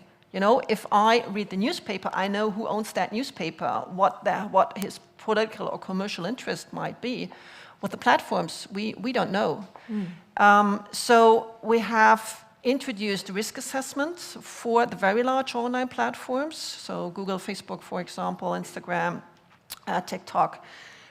So they have to assess the risk that they pose in terms of vis-a-vis fundamental rights, public discourse, public health, human dignity, violence against women, a whole series of very important aspects. I think we should have had independent risk assessments, but I think there was a lot of development while we were working on the legislation because of Maria Ressa's contributions, because Francis Hogan came out, and therefore the European institutions, the Parliament and the Council recognized that actually these risk assessments had to be a lot broader than they were conceived in the first proposal of the Commission, so there's still a lot ongoing. So we have these broad risk assessments, we have independent audits. This is extremely important because so far we have no way of independently assessing, evaluating what these platforms are doing. Not sure whether these independent audits will work perfectly in the first year, but we have this principle that they have to be audited independently.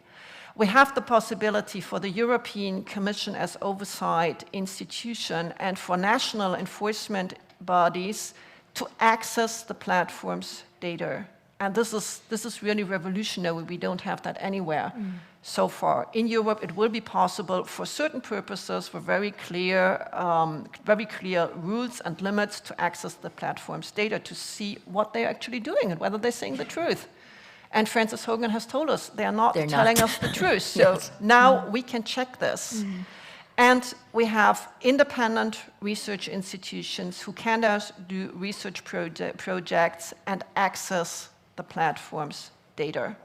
They have to be vetted as researchers. There are limits to this, but we will have the possibility finally to have independent research looking into it.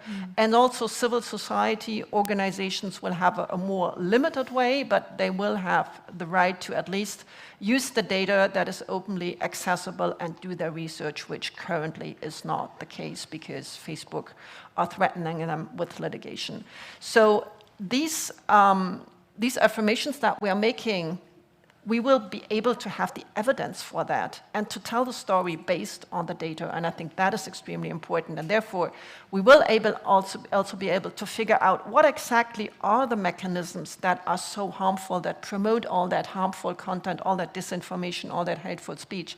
And we will be able to regulate in a very balanced way, keeping the benefits of social networks being this great place to exchange information, maybe going back in some way to the hopes we had in the 90s, in the internet.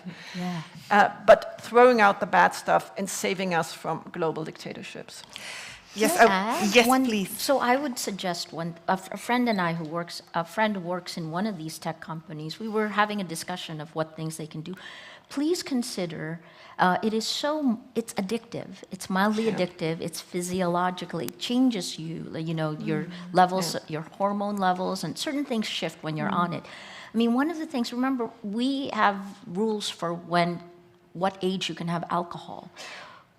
There are rules for nicotine, for tobacco. And I don't have my phone with me, one of the rare times I don't, but, maybe there should be an age when, because it is extremely harmful to the next generation. This attention economy sucks their time, and where we spend our time is what gives our lives meaning. And on these companies have atomized meaning to the point that, if you're a young kid, this Frances Haugen's paper showed that, the one she released, more of them are committing. I mean, there's so many harms there. So one, that cell phone that you have is dangerous, that it isn't actually harmless. And that the idea that it is harmless is part of what makes it more dangerous. Yeah. So an age limit on smartphones. Imagine, like, again, Soma, right? Like, it is a drug, and we are changed by it. Journalism is changed by it. We have been commodified, and it's a push and pull. It's a distribution platform, but then it also encourages us when Facebook, I sound like I'm only against Facebook here, but equal opportunity. We're partners with all of them. I mean, Rappler, but you know, when they said that the video was going to be it and they released numbers, publishers all around the world got rid of people who were in editorial and hired video people, but yet those numbers of video were inflated by up to 900%. No one's been held responsible for that. I would like to just take us back to the main topic of today, freedom of expression. Maria Ressa, the regulations that are in the Digital Services Act, which Alexandra has explained for us, would that actually make a difference for our freedom of expression online? I wish it came out last year. Yes, but not enough. Yes, but not enough. And really, the problem is that you have the people who are making the decisions in the technology companies having two dual roles, which is shareholder profits, which is far more potent than protecting the public sphere, because there's no law to stop that impunity. So please. Paul Ledergotten, what about the Norwegian media? I mean, the kind of regulation that we're hearing about, which is also going to be Norwegian law in 2024 probably. How will it change the Norwegian media in the situation? So I think that remains to be seen in practice. I think there are, you know, it's great, right? I mean, we welcome it. So I just want to go back a few years when you guys implemented the GDPR, right? Yeah, that is beginning to work now, right? So we sort of see the impact of GDPR many years later. And I think some of the impact that we will see from DMA and DSA, we won't be seeing for a number of years. I mean, there are certainly parts of the DMA and the DSA that I would, you know, love to see differently shaped. But I think it's a necessary first start. There are parts of the DMA and the DSA that I think, ooh, we should have done this instead, right? But that's part of democracy. You know, legislation comes from a process where, you know, we shape these things together and we learn. And one of the things that you know, creating that kind of legislation valid for all of Europe, I mean, Italy is a completely different beast than Norway, right? And things that I would love to see applicable to Norway is something that, you know, you can't do that, right? So one of the things that we would have loved to see is, I mean, we have independently vetted journalism, right? We have a media law here in Norway that is actually, you know, putting guidelines in place for us, right? And we have an ethical framework here in Norway that would, I think, could be utilized for us to publish on Facebook without them vetting us. And I know that was one part of the major part of the discussion, and it was removed because, you know, other countries. but you know, I mean, there are things there that I would love to see, but it's a great start. And I really, really welcome the work you've been doing. We have to wind up this part, but I would like to give you one final challenge. This is an important few months, really, for the discussion on freedom of expression and digitalization in Norway. There are two commissions who are coming out, or have come out, which are relevant. There's also a discussion in Parliament about regulating big tech. If you can give Norwegian decision makers one challenge or one call to action in one sentence, what would that be? And I will start with you. Oh, that's a tricky one. I think So you want a tabloid formulation now. But I Yes, think please. one of the things that I would love to see is Norwegian regulators actually showing a lot more interest in the topics, because it's bloody difficult to understand, right? Yeah. And getting to the core of that, and talk to us, use us. I think we could be having great dialogue that would push the boundaries of what's possible within Norwegian society and within the EU framework coming out with the DMA and the DSA. I mean, that would certainly be my hope for what should be coming next. Alexandra Gese. Can I have 3? Very short ones. Go in the direction of the DSA, but go beyond in terms of commercial surveillance. Get rid of commercial surveillance, totally. Second one, get even more transparency, same direction, but take out the exception for trade secrets. Do it strong and give NGOs access to, especially here in Norway. Third one, get a really, really strong enforcement, because general data protection regulation was mentioned. We probably wouldn't have all these problems if we really totally enforced GDPR also against the tech giants, and not only against our kids' soccer clubs. So strong enforcement. Thank you. Maria, the final word. The surveillance one was what I was going to put in, but look, Autocracy Inc. is winning, and the weaknesses of these platforms, their vulnerabilities are being exploited, and that is the reason why you are seeing Autocracy Inc., Anne Applebaum's piece, they're winning. And by 2024, they will shift the power balance. Fascism will win, democracy will die. So act now. I think the last part, the late Madeleine Albright said this. She said, it's happening in front of our eyes. Fascism is plucking one feather at a time of a chicken, another way of saying death by 1,000 cuts. And there's that naked chicken. You know what? This is it. So please, this is what I've spent the last 2 years focused on, because not only do we individually have to call for better, but governments, democracy-loving governments must step up, otherwise it'll be too late. Thank you so much. Please give a round of applause to the panel. Thank you. And thank you so much to Ingrid Stolpestad from Amnesty for moderating this discussion in such a great manner. Amnesty, by the way, is also a Nobel Peace Prize laureate. And I know that Amnesty and Maria and the rest of this panel and everybody who has been on this stage today will keep on struggling for these issues in the time to come.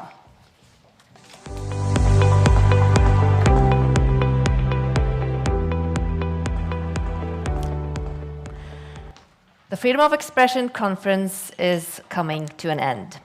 But to close off, we will welcome Executive Director Shashti Flexton back on stage with her closing remarks. Shashti.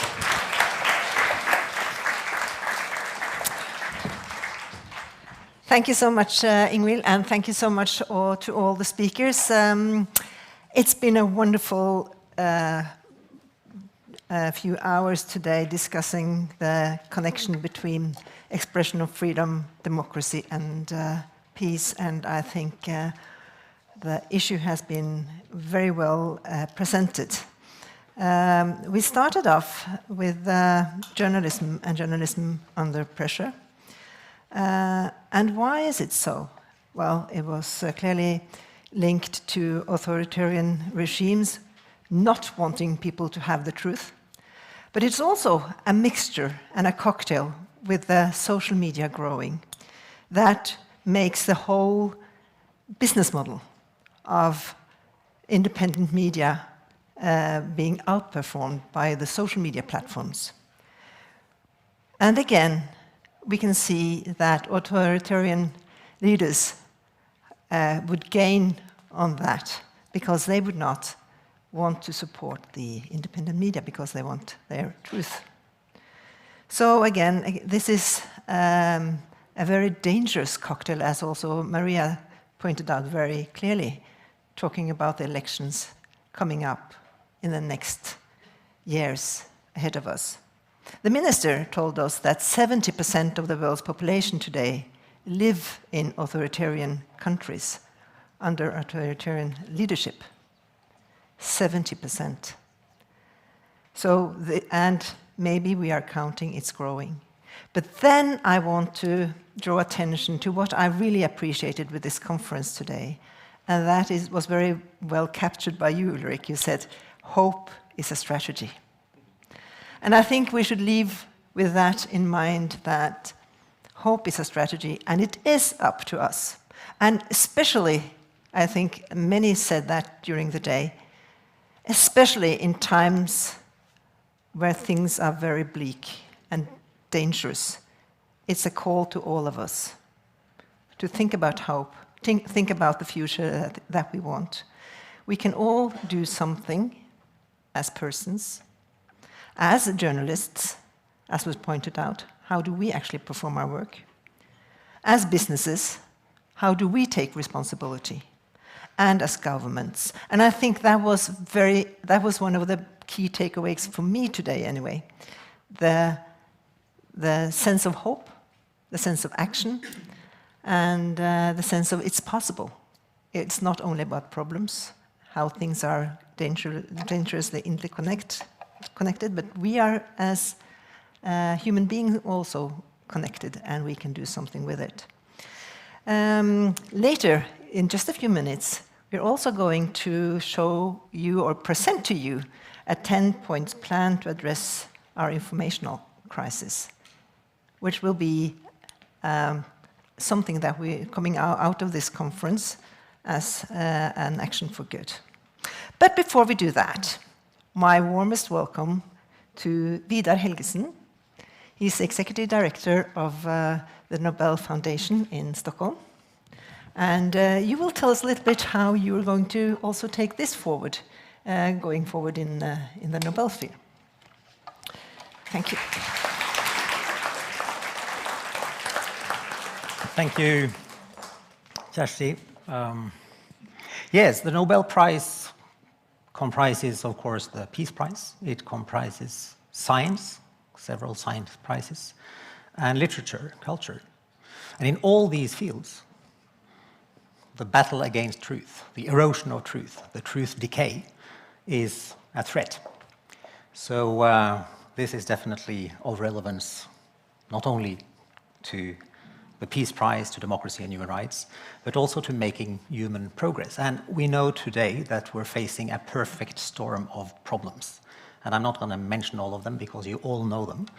But what we also know is that to combat those problems, we need more science, we need unified political action, we need international collaboration, and in order to have all that, we need fundamental freedoms. And today we see erosions of those freedoms.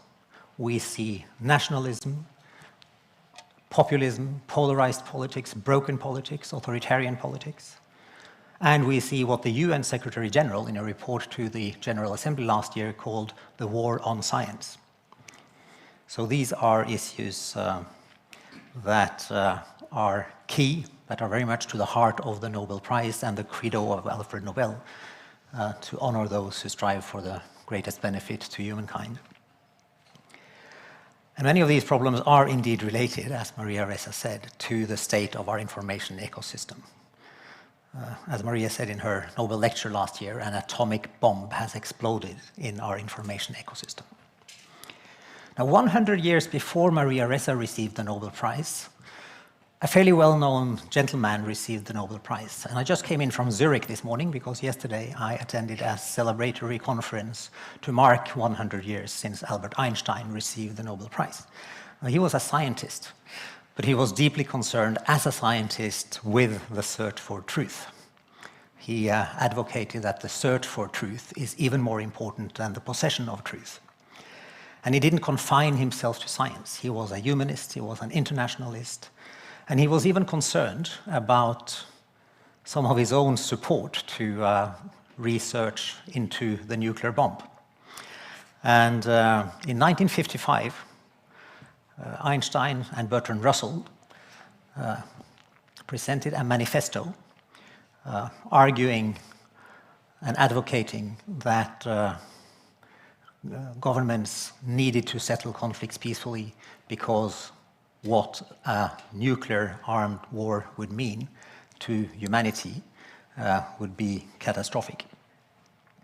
And it struck me, hearing about the 10-point plan that Maria Ressa and Dmitry Muratov are going to present here, that Russell-Einstein Declaration of 1955, which led to the Pugwash movement, that in turn actually received the Peace Prize many years later, that movement took on itself to educate world leaders, to make them understand what the scourge of a nuclear war would mean. And it was said here by the representative from the Norwegian media companies that we need leaders to understand what this is all about. And I think that is an essential role. And maybe 50 years from now, the 10-point plan that we're going to hear about will be known as, not as the Russell-Einstein Declaration or Manifesto, but the Ressa-Muratov Manifesto that led to a campaign to educate world leaders about the threat to humanity that this atomic bomb in our information ecosystem is actually about. We will certainly take this forward. Next year, the Nobel Foundation, in partnership with the US National Academy of Sciences, will hold in May in Washington a Nobel Prize summit with the theme Trust, Truth, and Hope. And hope is indeed a strategy. We need to mobilize for the scientific method, for critical thinking, for peaceful, constructive political dialogue to address those momentous challenges that we have before us. And as part of that mobilization, we need to fight all those evils that we've heard enough about today. So I pledge that we will take this agenda forward, and we look forward to continued partnership with Maria, Dmitry Muratov, and a range of other laureates across all the Peace or the Nobel Prize disciplines. Thank you very much. Thank you. Thank you so much, Vidar. And I think we can trust now that the theme of truth and trust and democracy will stay on the agenda in the Nobel system for the years to come.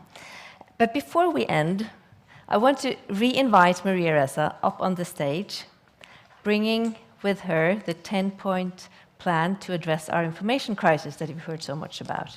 It's there. Yes, yes, this is it, 10 points.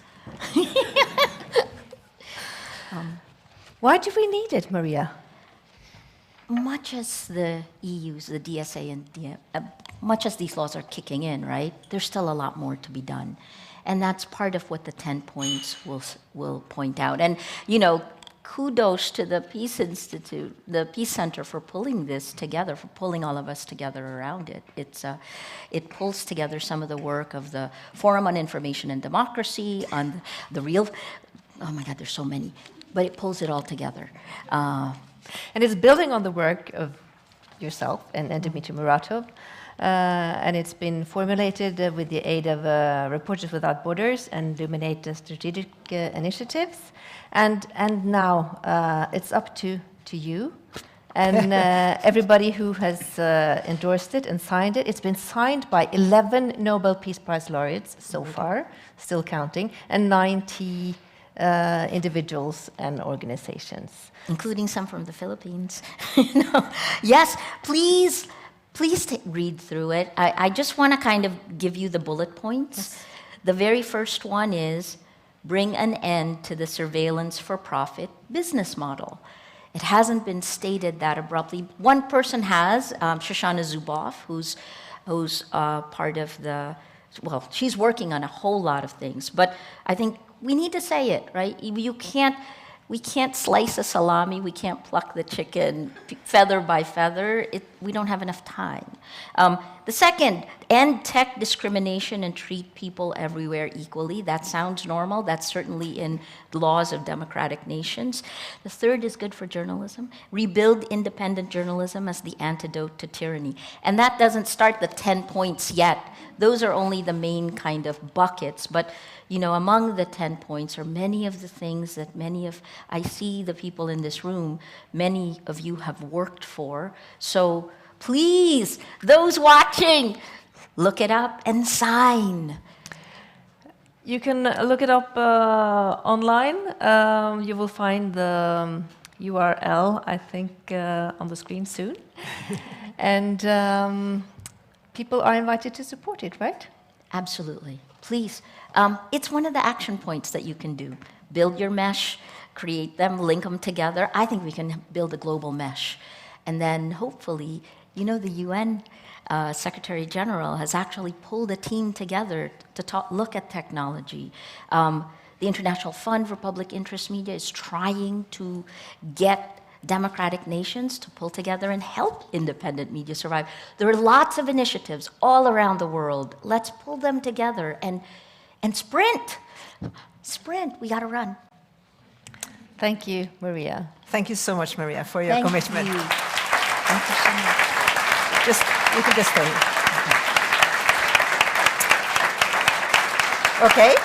Thank you so much, Maria, for your commitment, and good luck with your work going forward.